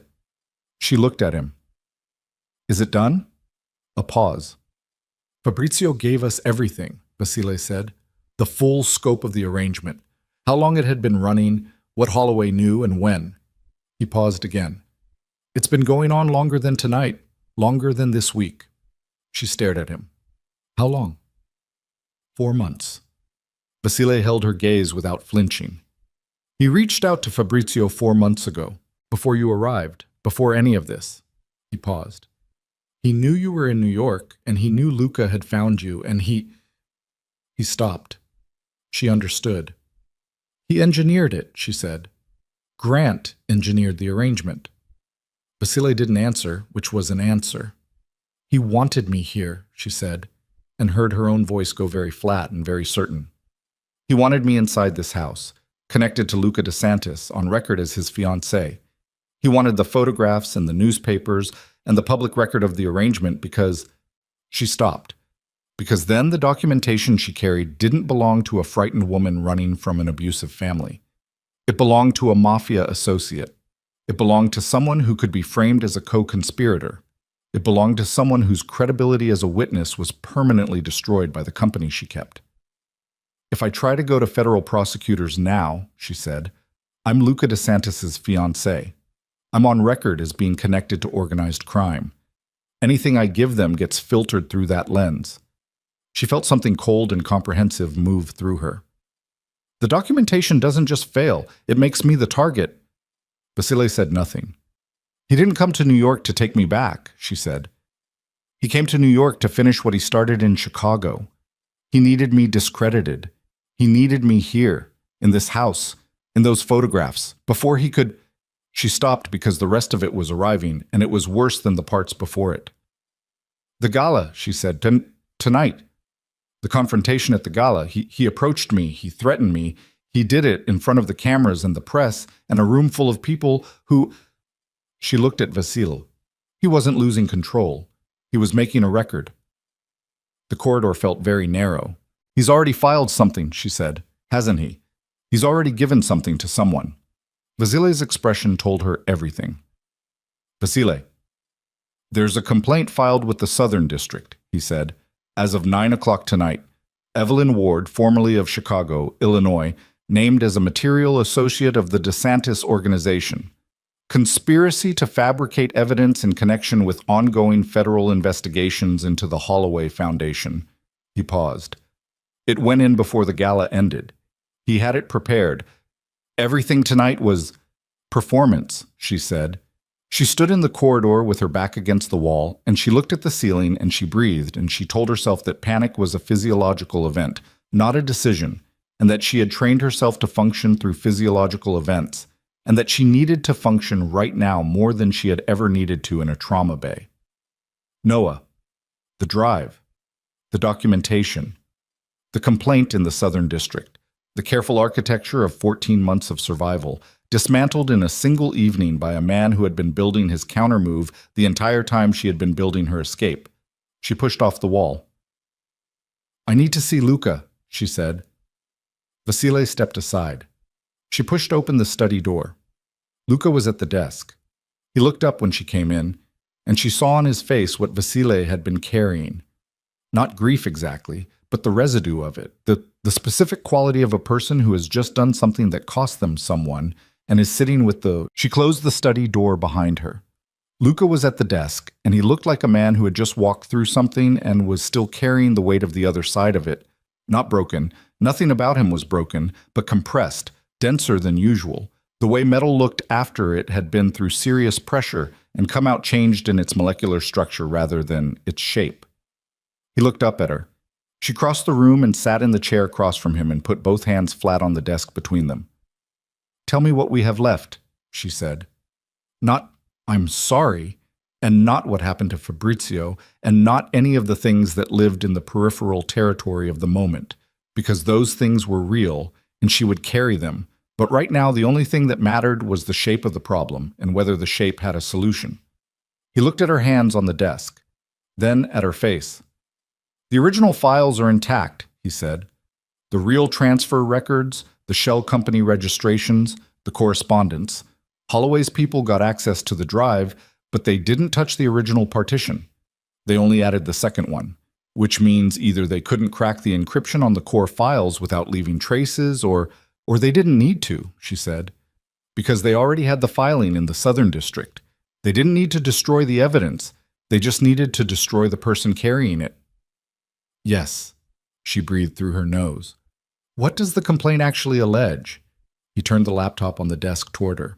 She read it. It was thorough. She had to give Grant that, whatever else he was thorough. The complaint named her as a material associate of the DeSantis organization, alleged that the documentation she possessed had been fabricated in concert with Luca's financial team as part of a coordinated campaign to neutralize a political rival, cited her move into the estate as evidence of operational integration, and attached. She felt her stomach drop when she reached the attachments. 17 photographs taken over the course of the past 3 weeks, time-stamped and geolocated, showing her in and around the estate, in the car with Luca's men, at the gala, at the restaurant on 54th. Surveillance, not the newspaper photographers. Someone closer. "How long has someone been watching the exterior of this building?" she said. "Apparently longer than I knew." She looked up from the screen. His jaw was working. It was the most undone she had seen him, and she understood that it was not about her or about the complaint or even about the operational exposure. It was about Fabrizio, about 9 years, about the specific pain of a betrayal that came from inside the architecture of your own trust. She understood that pain. She had her own version of it, smaller in scale, different in texture, but she knew its address. "The filing is in the Southern District," she said, "which means there's a federal prosecutor who's received it, which means we have hours," Luca said. "Maybe less. If they move quickly, which they will because Holloway has connections to that circuit." He stopped. "They could have a warrant by morning." "For me?" "For you, and for the estate. And if they execute the warrant on the estate and find you here with the drive, the real files become tainted by association. Everything becomes tainted." She looked at the laptop screen, at her own face in the surveillance photographs, the navy dress, the silver dress, the ordinary clothes of ordinary mornings, all of them assembled into an argument about who she was that bore no relationship to who she actually was. This was the thing Grant had always understood about her, that she had never quite understood about herself. That the story told about you by someone with enough resources and enough patience was harder to fight than any physical threat, because you couldn't put your hands on it, couldn't apply direct pressure, couldn't stop the bleeding with skill and steadiness. It moved through institutions and records and public perception, and by the time you saw it, it had already done most of its work. She pushed the laptop back across the desk. "Who do you have at the federal level?" she said. Luca looked at her. "Not prosecutors," she said. "Investigators.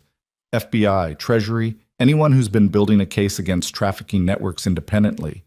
Anyone who already knows what the Holloway Foundation is and has been trying to prove it without the documentation to do it." A pause. Something shifted in his expression. "There's a task force," he said. "Financial crimes and trafficking. They've been working the offshore entities for 2 years. I know they exist because they've been brushing against my operations, and I've been managing the distance carefully." He paused. "I have a contact who knows someone on it." "That's not good enough." "I know. I need a direct line. Tonight. Someone who can receive the original files and act on them before morning, and who has enough independence from the Southern District Circuit to not be immediately contaminated by Holloway's filing." He looked at her for a long moment. "If I make that contact," he said, "I'm exposing a relationship I've spent years keeping invisible." "I know. It doesn't just affect me. It affects people inside my organization who—" "Luca." She held his gaze. "I know what I'm asking." The silence between them was the kind that contained a lot of things neither of them was saying, and she let it be that rather than trying to fill it, because she had learned in the past week that he thought better in silence than in conversation, and that the measure of his decisions was in the quality of the quiet before them. He picked up his phone. What What happened in the next 4 hours happened fast and in pieces, and she experienced it the way she used to experience mass casualty events, not as a coherent narrative, but as a series of immediate present moments, each one requiring full attention, each one replacing the one before it before she'd had time to process it. Vasily came in at 1:15 with a name and a number. A federal investigator named Sandra Cho, currently attached to a joint task force operating out of offices that were deliberately not in the Southern District building, who had been running the offshore entity investigation for 22 months, and who had, according to Vasily's contact, been waiting for the kind of primary documentation that could connect the entities to domestic Foundation activity. "She'll take the meeting," Vasily said. "Tonight?" Evelyn said. She said tonight or not at all. If the Southern District filing moves before she can act on her own authority, she loses the independent lane. He paused. "She wants the original drive and a primary witness." Evelyn looked at Luca. "That's me," she said. "That's both of you," Vasily said. Luca stood up. "Where?" he said. "She'll come here. 40 minutes. Get the car around the back. If we need to move Evelyn and Noah quickly." "Already arranged." Evelyn was already on her feet, moving to the door. "I need to check on Noah," she said, "and I need the drive." "Evelyn," Luca's voice. She turned. He was looking at her with something direct and unguarded, and she didn't have time to look at it carefully, so she took a fast inventory. Not fear in his face, not strategy, the other thing, and turned back to the door. 40 minutes, she said. Buket. Noah was asleep. She stood over the crib for 30 seconds with her hand on his back, feeling him breathe, and told herself this was the last time she would do this as someone running. After tonight, she would be something else. She didn't know the exact shape of it, but she knew running wouldn't be part of it. She had been running for 14 months, and she was finished. She got the drive from the inside pocket of her bag. She held it in her palm again, the small piece of plastic and metal that had cost her everything and was about to cost her more. And she thought about the night she'd copied it, the parking garage, Grant asleep upstairs, her own hands shaking badly enough that she'd had to press them flat on the steering wheel before she could manage the connection cable. She had been 8 months pregnant and terrified, and she had done it anyway. She had done a lot of things terrified. She put the drive in her pocket and went back downstairs. Sandra Cho arrived at 1:53 in an unmarked car with one other person, a younger man who carried a case that contained recording equipment and said nothing for the entirety of his time in the estate. Cho herself was 50, Korean-American, with a face that had processed a great deal of information over many years and had arrived at a quality of permanent alertness that was not unfriendly, but was not interested in anything extraneous. She looked at Evelyn first, then at Luca, then at the drive in Evelyn's hand. "Let's see it," she said. They sat at the long table in the dining room, the young man setting up equipment with efficient quiet, and Evelyn talked while Cho listened. And the thing that Evelyn noticed about being listened to by a person who was paid to find the truth rather than protect a position was that it felt different in her chest. Not relief exactly, more like the sensation of weight redistributing after you'd been carrying it on one side for so long you'd stopped noticing the lean. She told it in order. The foundation, the transfer records she'd discovered, the night she'd copied the drive. 14 months. The apartment, the camera, the second partition, the filing in the Southern District. Cho asked 5 questions during the 40-minute account, each of them precise and structural, oriented toward establishing chain of custody and corroborating data rather than toward the emotional content of what she was describing. Evelyn answered each one the same way she'd given the account, flatly, accurately, without editorializing. When she finished, Cho looked at the drive. "If this is what you say it is," Cho said, "and my people can verify the integrity of the core partition before 6 a.m., I can have emergency authorization to move by 7. She looked at Evelyn directly. "You understand what that means for you?" "I'll be deposed," Evelyn said. "I'll be a primary witness. My name is on record." "Your name is already on record," Cho said, not unkindly. "The Southern District filing put it there. The difference is whether it's on record as a conspirator or as a cooperating witness who provided authenticated evidence of federal crimes." She paused. "Those are very different records." "I know. There will be people who don't want this to move. People with access to the kind of levers that slow federal proceedings down or redirect them. Cho glanced at Luca, a direct acknowledgement of his presence rather than a pointed one. I need to know that the evidence is clean, that there's no channel through which it can be characterized as operationally compromised. The question underneath the statement was clear. Evelyn looked at Luca. He met her gaze and held it, and she watched him do the thing she'd watched him do in the car after the gala. The going somewhere behind his eyes and coming back with a decision, and she waited. The documentation came from Evelyn Ward alone, he said. Her acquisition of it predates any contact with my organization by 14 months. I can provide records establishing her employment history, her residence history, and the sequence of events that brought her here. None of that documentation is generated through channels that can be characterized as tainted. He paused. My involvement is logistical, providing safety while she made her own determination about how to proceed. Cho looked at him for a long moment. That's a careful answer, she said. It's an accurate one. Another pause. Cho looked back at Evelyn. I'm going to need you available from 6 a.m. Whatever happens tonight, tomorrow you're in a federal building giving a formal statement. She stood. Don't go anywhere you can't be reached, and don't contact anyone outside this room until you hear from me. She took the drive. Evelyn watched it leave her hand and tried to identify what she felt. Not emptiness exactly, not relief. Something more like the sensation of a long-held breath finally being exhaled, the muscles around it aching from the duration of the hold. Cho and her associate left at 2:40. The estate was quiet. Vasily poured 3 glasses of something from the drinks cabinet and set them on the table without ceremony, and they sat with them in the silence of people who had just done something that could not be undone and were waiting for the shape of what came next to become visible. It came visible at 4:17 in the morning, and it did not come from the direction any of them had been watching. Vasily's phone. He looked at it and stood up from the table in a single motion that brought Evelyn and Luca both upright by pure contagion. East Wing, Vasily said. The monitors. They moved. The security room was on the ground floor, east corridor, a room Evelyn had passed a dozen times and never entered. Banks of monitors, a console, a man named Torres, who worked the overnight shift and who was standing when they came in with his hand already on his radio. 3 of them, Torres said. East wall, coming over by the garden access. They cut the exterior camera 30 seconds ago. I've got the gap on the recording. He pointed to one of the screens, which showed a gray void where the garden camera feed should have been. 2 more at the service gate, that's 5 total. Luca looked at the screens. Noah? Evelyn said. She was already moving. Luca caught her arm, not stopping her, redirecting. With me, he said. Don't run alone in this building right now. They went up the back stairs.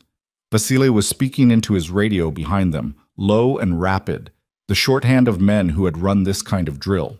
She could hear movement in the house, not panic, the organized movement of people who had been deployed, footsteps going to specific locations with specific purposes. She got to Noah's door and unlocked it, and was inside and across the room and had him out of the crib and against her chest before the light was fully on, and she stood there in the middle of the room with her son and her back against the wall, and she felt his heart against hers, and she thought with absolute cold clarity, not him, whatever it costs. Not him. Luca came through this door. We need to move you, he said. Where? 3rd floor, interior room, no exterior walls. There are 2 men already there. She moved. Down the corridor, up the half flight, into a room she'd never been in. Windowless, a library or archive of some kind, walls of filing cases. 2 men she recognized from the estate's regular security positioned at either side of the door. She went in and one of the men closed the door behind her, and she heard the lock engage. She stood in the middle of the room with Noah and breathed. She could hear things through the walls. Not clearly. The building was solid, old construction, thick plaster and hardwood, but she could hear the texture of what was happening, the movements, the brief voices. Once, a sound she identified and did not name. Noah was awake now, looking at her face with the unblinking attention of a child who reads environment through the body holding them, and was currently receiving information that he processed in the way of small people, gathering himself for a response. Hey, she said quietly.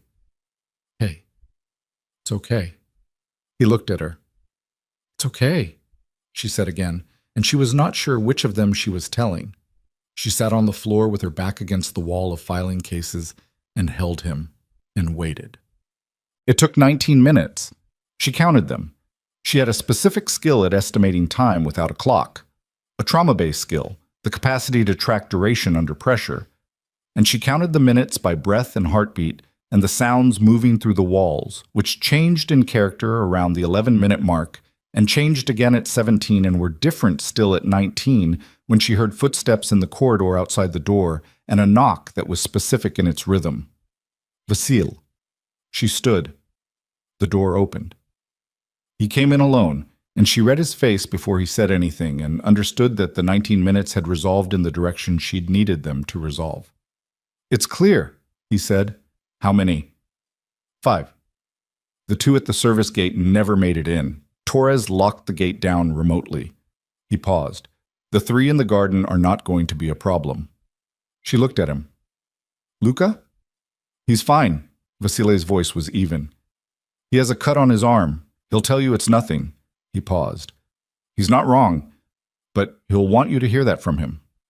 She found Luca in the corridor outside the study, standing with Torres and one of the other men, and she saw the cut Vasile had mentioned, left forearm, already wrapped in something improvised, the dark, spreading color in the fabric that she identified and cataloged as a professional before she cataloged it as anything else. Show me, she said. It's fine. Luca. He looked at her face and something in his expression shifted, the automatic deflection giving way to something else, and he held out his arm. She unwrapped the improvised bandage and looked at the cut and made her assessment. Deep but not arterial. Clean edge, not ragged, which meant a blade rather than a rough surface. 8 centimeters, maybe 9. It needed closing properly, needed cleaning, needed pressure maintained. She looked up at him. Do you have a kit in this house? She said. Mrs. Caruso keeps one in the kitchen. Sit down, she said. I mean it. Sit down before you decide it's fine. He sat. She got the kit. She worked in the kitchen under the overhead light with Noah in the seat Torres had produced without being asked, and she cleaned the wound and closed it with the specific efficiency she had spent 6 years acquiring, and she was aware as she worked of his eyes on her face. Not pain in them, or not only pain, something that watched her in a way she could feel without looking up. She tied off the final closure and pressed clean gauze over it and taped it down.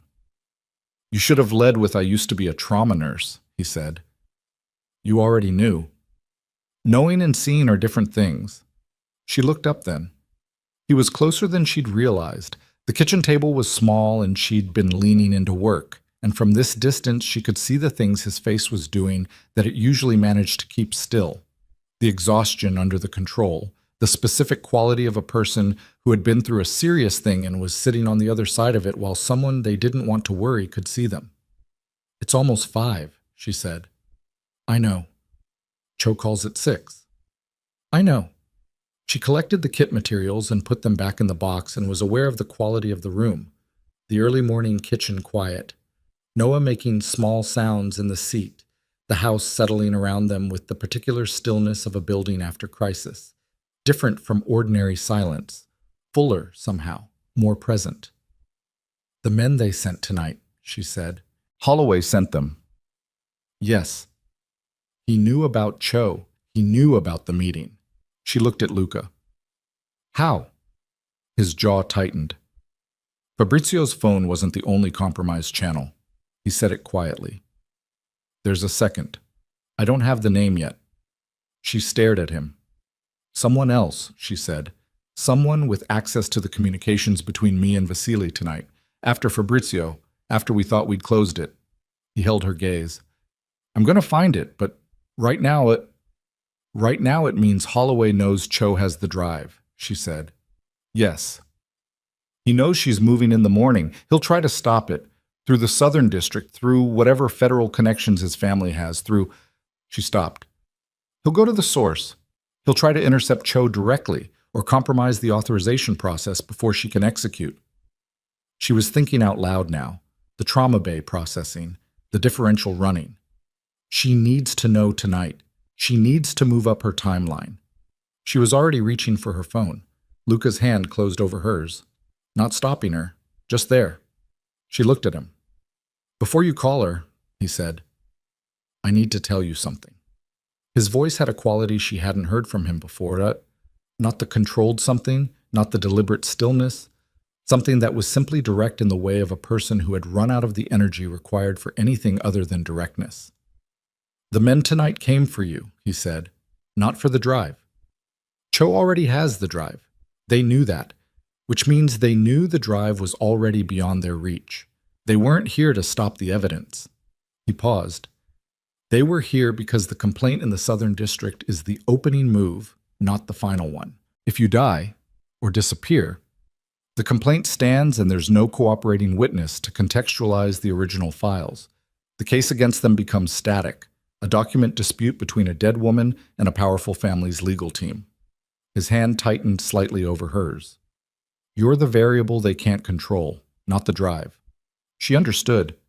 She had understood it at some level since the moment she'd read the complaint, but she had been managing the understanding, keeping it at the distance required to stay functional, and now it was here at full proximity, and she let herself feel the weight of it. "He's not going to stop," she said. "No. Not until this is resolved completely. Not until there's nothing left to cut." "I know." She looked at him, the kitchen light, the early morning, his arm on the table with the closed wound and her work holding it, his hand over hers. "I need you to understand something," she said. "Whatever I said in your study, the conditions, the room, the key, I've understood for a while that this isn't that arrangement anymore, whatever it started as." She paused. "I'm not telling you that changes anything I need. I still need Noah safe. I still need Evelyn. I'm still telling you that I know what this is." She met his eyes. "And that I'm not frightened of it." The kitchen was very quiet. He looked at her with the thing his face did when it stopped managing, the open, direct, uncalculated thing. And he said nothing, because he was a man who understood when nothing was the correct answer. She called Cho.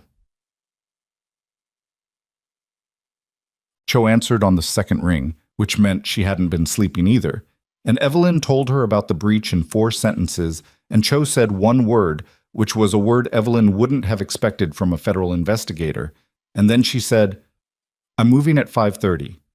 I need you in a car in 15 minutes. The warrant. I'm executing on emergency provisional authority. My supervisor is already on the phone." A pause. "The Southern District filing triggered a flag on our task force system 2 hours ago.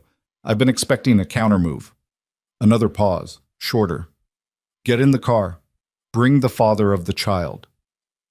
The line went dead. Evelyn looked at Luca. She said, "I heard." He was already standing. "Vasil." Vasily materialized from the corridor as if he'd been waiting outside the kitchen door, which he probably had. "We move in 10, Luca said. "All of us." "There's still a second channel open," Vasily said. "Someone in this building. Then let them watch us leave." Luca said it with a specific flatness that answered a question Evelyn hadn't asked, and she understood that the second compromised channel had narrowed itself down to a name in his mind, even if not yet in his words. "Let them call it in. By the time Holloway can respond, we'll already be—" His phone rang. He looked at the screen. Something moved across his face. Not surprise, the version of recognition that was worse than surprise. The recognition of something you had been hoping would not arrive. He answered, put it on speaker, slowly, and set it on the table. The voice that came through was Grant Holloway's, and it was the voice Evelyn knew from 3 years of listening to it calibrate itself for different rooms. The boardroom voice, the political fundraiser voice, the private voice that only she and he had ever heard, the voice stripped of its social surface. This was the last one. "I have 2 federal marshals outside Sandra Cho's building," Grant said. "Southern District authorization. They're going to take her into custody for tampering with an ongoing investigation in 40 seconds unless you get on the phone with me in the next 30. A pause. "The drive, Luca. Hand it back through proper channels and I'll pull the authorization. Evelyn comes home, the complaint goes away, everybody walks." Another pause. 20 seconds. Evelyn felt the room compress. Luca's eyes were on her face. She looked at the phone on the table and she thought about Sandra Cho, 50 years old, 22 months of work, a task force that had been building toward exactly this moment, standing outside a building in the early morning with two federal marshals closing the distance. She thought about Noah in the seat 3 feet away. She thought about Grant's voice and how it sounded exactly the same as it always had, smooth and certain and waiting for the world to rearrange itself around his preferences the way it always had. She picked up the phone. "Grant," she said. A beat of silence. "Evelyn?" And there it was, the small, involuntary tightening of his voice, the thing that happened to it when she did something he hadn't anticipated. "This isn't—" "Stop the marshals," she said. "Or what?" She looked at Luca. He was watching her with an expression she could not fully read, the open quality from earlier and something underneath it, something that was waiting for her. Not waiting on her, waiting for her, the specific quality of someone prepared to follow where you led. "Or I walk into the Southern District building right now," she said. "Tonight, in the next 30 minutes. And I make a statement in front of every camera I can find before they process me. And in that statement, I describe every scar I got in your house and every conversation I had with your father about the foundation. And I name every judge and every commissioner who was at your engagement party.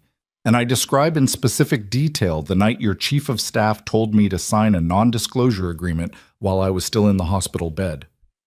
Her voice was level and cold, and she felt it as a physical thing, the precision of it, the steadiness of hands she'd spent years cultivating. "And then I hand the original drive to the first federal official who'll take it, and I let the authentication process run. And if it takes 6 months and destroys my credibility and doesn't result in a single conviction, at minimum, every newsroom in this country has my face and your name in the same sentence for the rest of your career." She paused. "Pull the marshals," she said, "or we find out which one of us has more left to lose." The silence on the line was 17 seconds long. She counted them.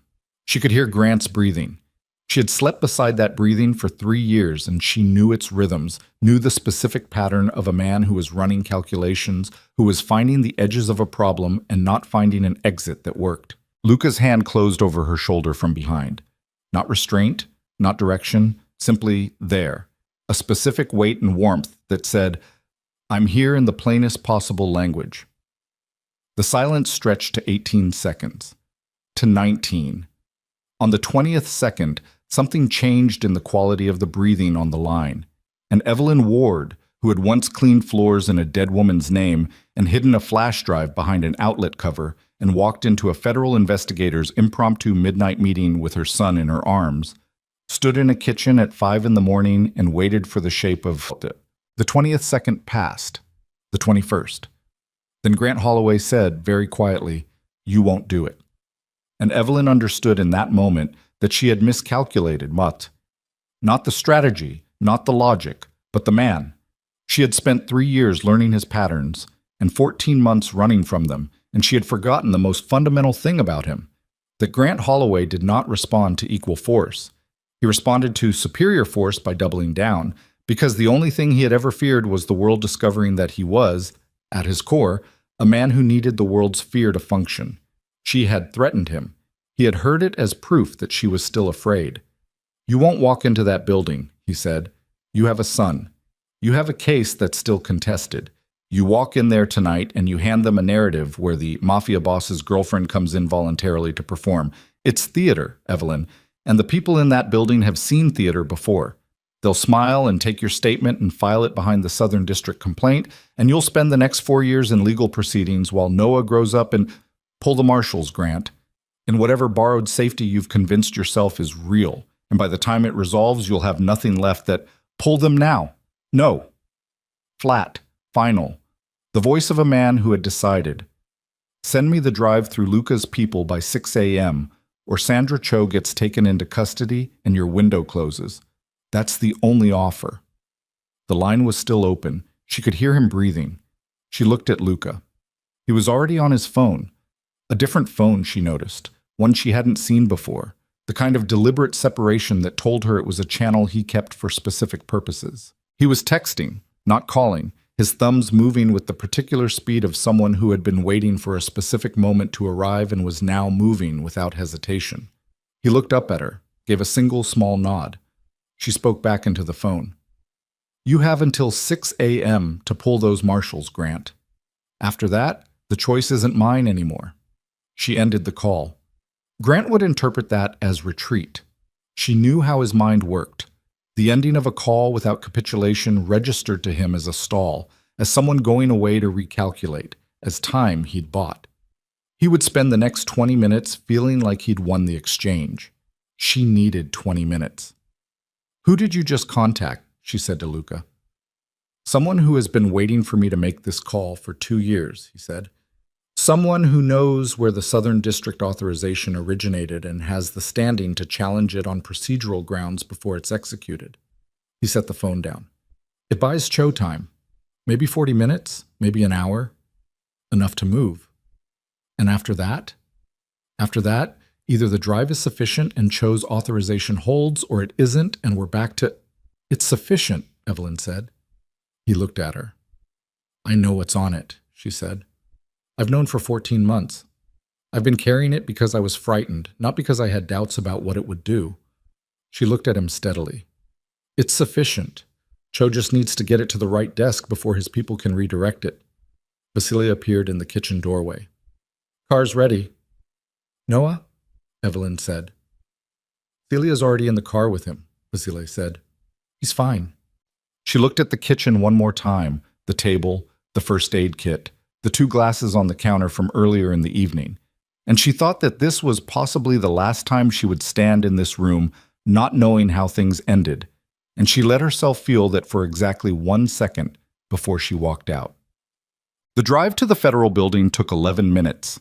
Cho met them at a side entrance with a man she introduced only as her supervisor, a heavy-set man named Garrett, who had the face of someone perpetually operating on insufficient sleep, and who shook Evelyn's hand with the grip of someone who had something to prove, and then looked at the drive in Cho's other hand and said, "Authentication is already running. I need her statement in the next 30 minutes." "She's ready," Cho said. Evelyn was ready. They took her into a small room, institutional, fluorescent, a table and 4 chairs and a camera mounted in the corner. And she sat down and she told it all again, for the second time that night, but this time to a man with a recorder and a legal pad who asked different questions than Cho had asked, more specific, more procedural, questions oriented toward establishing chain of custody and witness credibility in a way that would survive what she understood was coming. She answered every question. She was in the room for 51 minutes, and she did not look at the clock except once, and that once was at the 20-minute mark when she heard something in the corridor outside the room. Not an altercation, the managed sound of an argument being had at institutional volume, voices and counter-voices, the texture of someone being told something they did not want to be told. Grant's people. She knew it without seeing it. She kept talking. At 6:47 a.m., Garrett came back into the room and sat down across from her and put both hands flat on the table. "Authentication confirmed," he said. "The core partition files are unaltered and the metadata integrity is intact. We have a complete chain of custody from original acquisition through tonight." He paused. "The Southern District complaint has been flagged for jurisdictional review pending the new evidence filing. That review will take 48 to 72 hours, during which the complaint is procedurally suspended." She held the information in for a moment. "And Cho's authorization?" she said. "Executed. We have warrants for the Holloway Foundation's domestic offices, their primary financial institution, and 3 shell entities connected to the overseas transfers." He looked at her steadily. "This is going to move fast. There will be press. There will be a significant amount of attention on your name. I know. You'll need legal representation before the end of today. I know." He looked at her for a moment with the expression of a man who had been in this room with a lot of people and was making a specific assessment of the one in front of him. "How are you doing?" he said. She considered the question. It was not the question she had been expecting. "Ask me in a week," she said. He nodded, as if that was the correct answer. Luca was in the corridor when she came out. He was standing against the wall with his bandaged arm at his side and his jacket off. For the first time she could remember, just the dark shirt, sleeves pushed up, looking like a man who had been awake for a very long time and was not going to acknowledge it. Vasile was 20 feet down the corridor with his back turned, on his phone, the deliberate distance of a man giving space he understood was needed. She stopped in front of Luca. She looked at him in the fluorescent corridor light. The planes of his face, the exhaustion he was managing, the cut on his arm visible below the rolled sleeve, the specific quality of his eyes which were on her face with the same directness they always had, steady and complete. The eyes of someone who had not looked away from her once through any of it. "It held," she said. "I know. Garrett called. The warrants are executing. I know." She looked at him. "What happens to you now? With Cho? With the task force? They know you were involved. They know the channel you used tonight to block the Southern District authorization." He considered this with the same quality of directness he gave everything. "I have exposure," he said. "I've always had exposure. Tonight added a layer, but it also added something on the other side of the ledger." He paused. "Cho's a practical person. Practical people understand the difference between someone who created a problem and someone who helped solve one." "That's optimistic for you." Something moved at the corner of his mouth. "I'm making adjustments." She looked at him for a long moment in the corridor, and she thought about 14 months of running and the specific way a person's life could narrow to a single point of survival. And she thought about the study and the kitchen and Noah's room and the particular weight of a hand at the small of her back. And she thought about Fabrizio's name said in a voice that carried 9 years of something. "I'm sorry about Fabrizio," she said.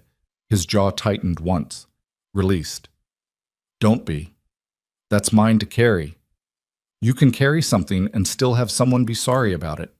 He looked at her, and the something she had been not examining carefully for a week was right there in his face, not managed or controlled or deliberate, just present. "Evelyn," he said. "I know," she said. She wasn't sure exactly what she knew or what he'd been about to say, but it felt true anyway. Grant Holloway was taken into federal custody at 8:14 a.m. at his penthouse on the 63rd floor.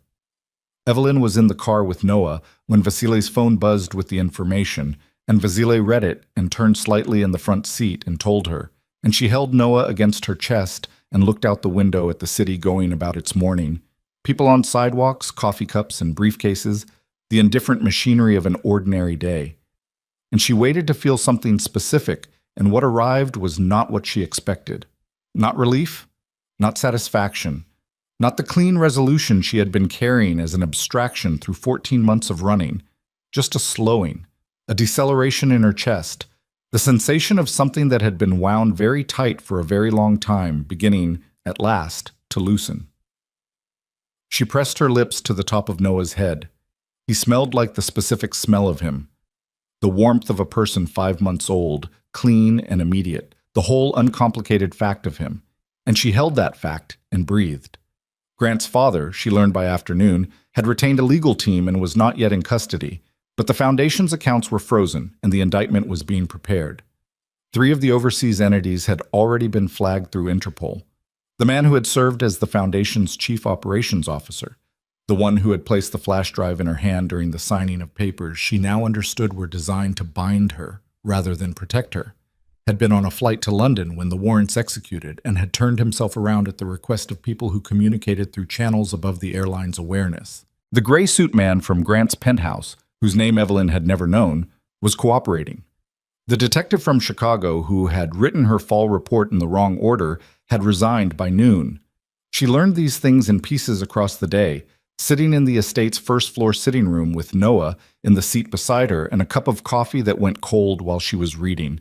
And she processed each piece the same way she had processed information in the trauma bay, as a data point rather than an emotional event, stored and categorized, the feelings attending each piece filed in the place she was keeping them until she had enough stillness to go through them properly.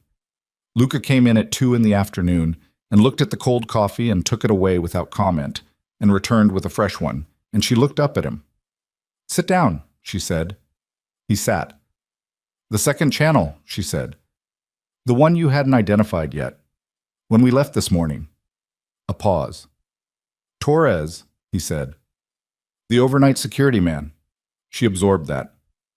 How long? 6 weeks. Holloway approached him indirectly, through a third party. Torres needed money for something specific, and he found the wrong solution to it. He said it with the flatness of someone who had arrived at understanding without sympathy, and she found she shared both qualities. What happened to him? He's been let go. Luca looked at her steadily. I'm not going to tell you more than that. She accepted it. She had learned to identify the boundaries of what she needed to know, and she had learned to respect them. What about Vasile? She said. Luca looked at her. What about him? He knew about me before you told him. He came to me in the corridor and asked whether I was worth it. She looked at her coffee. He was asking a different question. A pause. He was asking whether I was going to be careful, Luca said. Whether I was going to cost myself something I couldn't afford because of something I hadn't fully examined. He paused. He does that. Has done it since I was 28. Is he right? He's usually right. Is he right this time? Luca looked at her across the sitting room in the 2 o'clock winter light that came through the south-facing windows and lay flat across the floor between them, and he said, No. She held the word for a moment.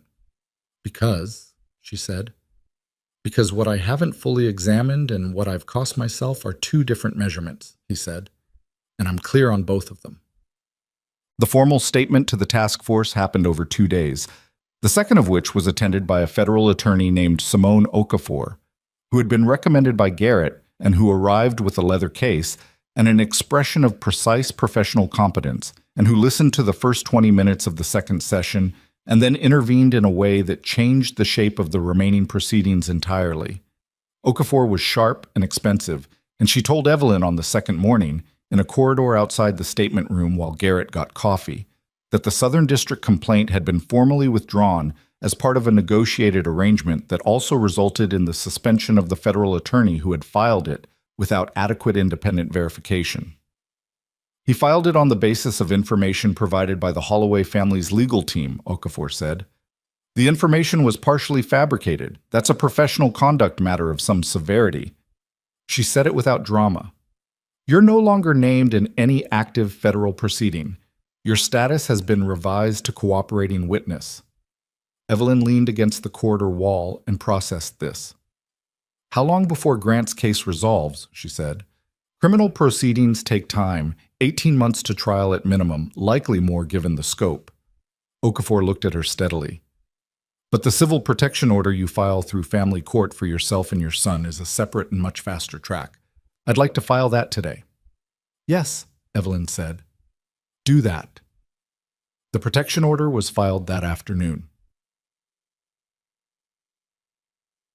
3 weeks later, a family court judge granted sole and permanent legal custody of Noah James Ward to his mother, with no visitation rights or parental claims accorded to Grant Holloway, who did not contest the filing through his legal team and whose cooperation on this specific point was noted in Okafor's paperwork with a carefully neutral adjective that Evelyn understood to mean was advised in strong terms not to contest. She sat in the courtroom afterward, a small municipal courtroom, nothing like what she'd imagined, just a room with a seal on the wall and fluorescent lights and a judge who signed the document with the same efficiency he brought to everything, and she held the paperwork and felt the weight of it. Okafor sat beside her and said nothing, which was the correct thing. After a while, Evelyn folded the documents and put them in her bag and stood up. Thank you, she said. That's what you hired me for, Okafor said. She told Luca that evening. He was in the study, where he usually was in the evenings, and she came in without knocking. She had stopped knocking a week ago, had not made a decision about it, had simply found herself no longer doing it, and she sat in the chair across from the desk and put the custody documents on the surface between them. He looked at them, then at her. It's done, she said. He picked up the documents, held them. The lamp threw its circle across the desk, and outside the windows Manhattan was doing its nighttime thing, lit and dense and indifferent and enormous. And in the room there was the specific quiet of 2 people who had been through something together and were now sitting on the other side of it. He set the documents down carefully, precisely aligned, the way he handled things he considered significant. What do you need now? he said. She thought about the question. It was the right question, which she had come to expect from him. I need to find a place to live, she said. Somewhere that's mine, not borrowed. He nodded. I need to work, she said. I had my nursing certification in Illinois. I'll need to transfer it to New York, which will take time, but I need to start the process. She paused. I need Noah to have somewhere he goes when he's old enough, somewhere that's ordinary and consistent, and that he associates with things being stable. Those are all things that can happen, Luca said. I know. Do you need help with any of them? She looked at him. Some of them. He held her gaze. There was something in his face that was the version of him she had come to know best. Not the public stillness, not the deliberate quality he brought to rooms full of people he was managing, but the other version, the one that appeared in kitchens at 5 in the morning and corridors outside federal buildings and here, in this room, across this desk, lit by this lamp. I want to ask you something, she said. Ask? What you said in the car after the gala, that Marco was partially right and that you were clear on what you'd cost yourself. She paused. Were you? He considered her for a moment. I knew when I sent Ricci to pull the sedan footage the morning you retrieved the drive, he said. I already knew what I was doing and why, and I knew the second measurement Vasily was worried about. He paused. I've been clear since then. She looked at him. That was 3 weeks ago, she said. Yes. You didn't say anything. You were managing a significant number of active crises. Something moved at the corner of his mouth. I have some patience. She laughed. It came out unexpected. Short, genuine, the kind of laugh that arrived without preparation. And it surprised her enough that she felt it in her chest even after it was gone, the physical fact of it, the way it had moved through her. She hadn't laughed in a long time. Luca watched her with an expression she had no name for and did not try to name. I'm not a simple person to be involved with, she said when the moment settled. I've noticed. I have a child and a federal case and approximately nothing except the clothes I brought in 2 bags and a nursing certification that's technically still valid. She looked at him steadily. And I have things I need to work through that I haven't started yet, things from before. Things that don't resolve just because the external situation does. I know. Do you? Evelyn. He said her name the way he had said it since the beginning. The real name, the whole name, with the specific weight of a person using language to mean exactly what they said. I'm not offering you something simple. I'm not offering you something without cost or complication or the kind of history on my side that... He stopped, started again. I'm a man who runs a criminal organization and recently discovered that 2 people he trusted for a combined 20 years had been working against him. I have my own things I haven't started yet. She looked at him. What are you offering then? She said. He was quiet for a moment. Something real, he said. Whatever that looks like from here. She held that, something real. It was not a promise she could audit, not a guarantee she could file in a drawer next to a custody document. Not something with the clean legal edges she had been trying to build around herself for the past several weeks. It was a person in a chair across a desk in a lamplight room saying a true thing without ornament. She knew the difference between that and the alternative. She had lived in the alternative for 3 years and had the scars to catalog. Okay, she said. Bon. She found an apartment in 6 weeks. Brooklyn, Carroll Gardens, the 3rd floor of a building that had been renovated in the way of buildings that respected their own bones. Original hardwood, high ceilings, windows that faced west toward the harbor. It was not large. It was hers. She transferred her nursing certification in 8 weeks. It took 3 months after that to find a position, a pediatric floor at a hospital in downtown Manhattan, which felt like a choice made by something below the level of conscious decision. Some instinct toward fitting the work to the person she had become, rather than the person she'd been when she started. She began the following Monday. Noah had become, in the months since the estate, a person with opinions about his environment. He had opinions about light and noise and the specific textures of things he was given to hold, and he communicated these opinions with the directness of someone who had not yet learned that the world expected you to manage your needs quietly. She found this clarifying. She found most things about him clarifying. She took him to the apartment on moving day, just the two of them with the boxes, and she sat on the floor of the empty living room with him in her lap before any of the furniture arrived and looked at the west-facing windows and the late afternoon light coming through them, and she said out loud to both of them, "This is ours." He looked at the light. She looked at him. It was enough.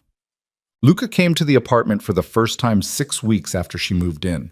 She had cooked, which had surprised her when she started doing it. She had not cooked in years, had not had the version of stillness cooking required.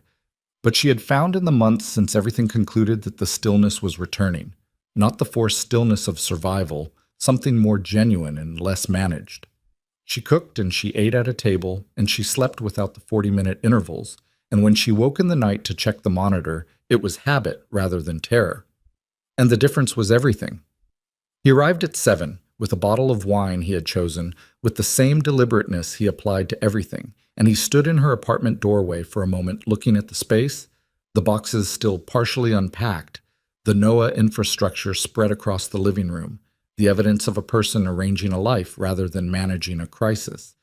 And his expression did something she had come to recognize across the months they had spent in the particular proximity of two people who were taking something slowly because it deserved to be taken slowly.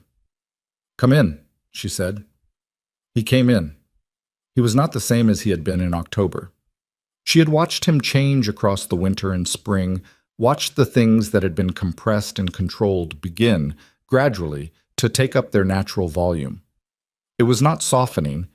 She did not think he would ever be a person described as soft, but a different quality of presence, less managed, more willing to occupy the full dimensions of a room.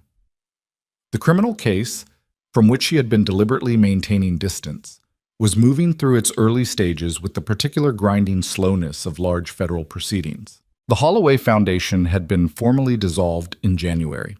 Grant's father had accepted a plea agreement in February that carried with it a disgrace so comprehensive and public that the specifics felt, to Evelyn, almost beside the point, not because they didn't matter, but because the thing she had needed was already done.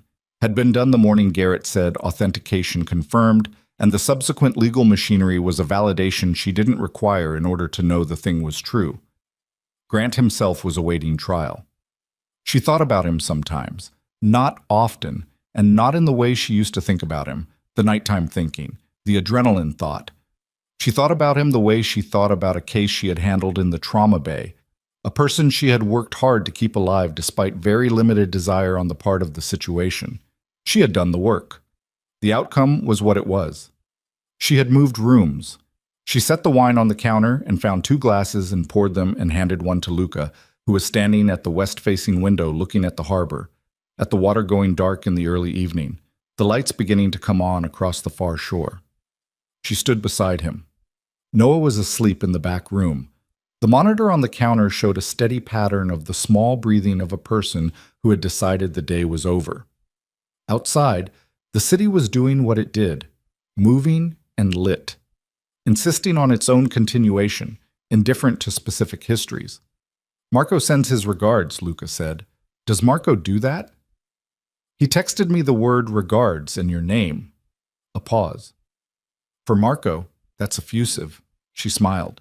They stood at the window with their wine and the harbor and the monitor's soft static, and she was aware of the specific quality of the moment, the way it was made of ordinary things, glass and light, and another person's shoulder almost touching hers, the warmth of a room that had been made habitable by work and time, and she let herself be inside it without cataloging it, without measuring it against what it had cost, without holding it at the distance she had learned to hold things, just inside it.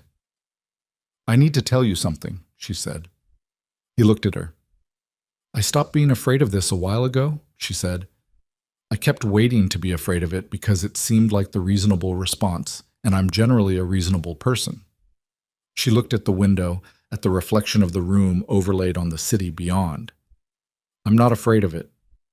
"No," he said. "I know. I'm telling you because I needed to say it out loud, not because I need you to respond to it. I know that too." She looked at him. The lamp behind them and the harbor in front of them and his face, the familiar planes of it, The eyes that had been watching her since a corridor in October when she was scrubbing floors with a name that wasn't hers. "I'm glad you asked the question," she said, that night, in the corridor. He looked at her steadily. "I was going to ask it again," he said, "if you'd walked past." "I know," she said. She turned from the window, picked up her wine, moved to the couch where the city was visible through the glass, and where the monitor sat on the table, and where the apartment held its ordinary warmth around them, this place that was hers, that she had chosen, that contained the specific and unremarkable materials of a life that was actually being lived rather than survived. Luca sat beside her. Not managed, not performed, not the arrangement of two people occupying a function, but two people sitting in a room together at the end of a long story, in the particular quiet that came after everything had been paid for, and what remained was simply what was real. Outside, New York moved through its evening as it always did, carrying its 10,000 stories, indifferent to any of them, enormous and continuous and lit. Inside, a woman who had once hidden bruises under a uniform and slept with her phone face down in case the wrong person called sat with her wine and her monitor, and the man who had looked up from a staircase and asked the right question, and she breathed without counting the breaths, and she did not check the door. The city continued below them. The harbor held its lights, and somewhere in the back room of an apartment in Carroll Gardens, a small person slept in the uncomplicated way of someone who had been kept safe so many times and in so many ways that safety had become simply the nature of the world, the water they swam in, the air they breathed, the thing that did not require naming because it had never, not once in their entire small life, been otherwise. That was what it had cost. That was what remained. It was enough.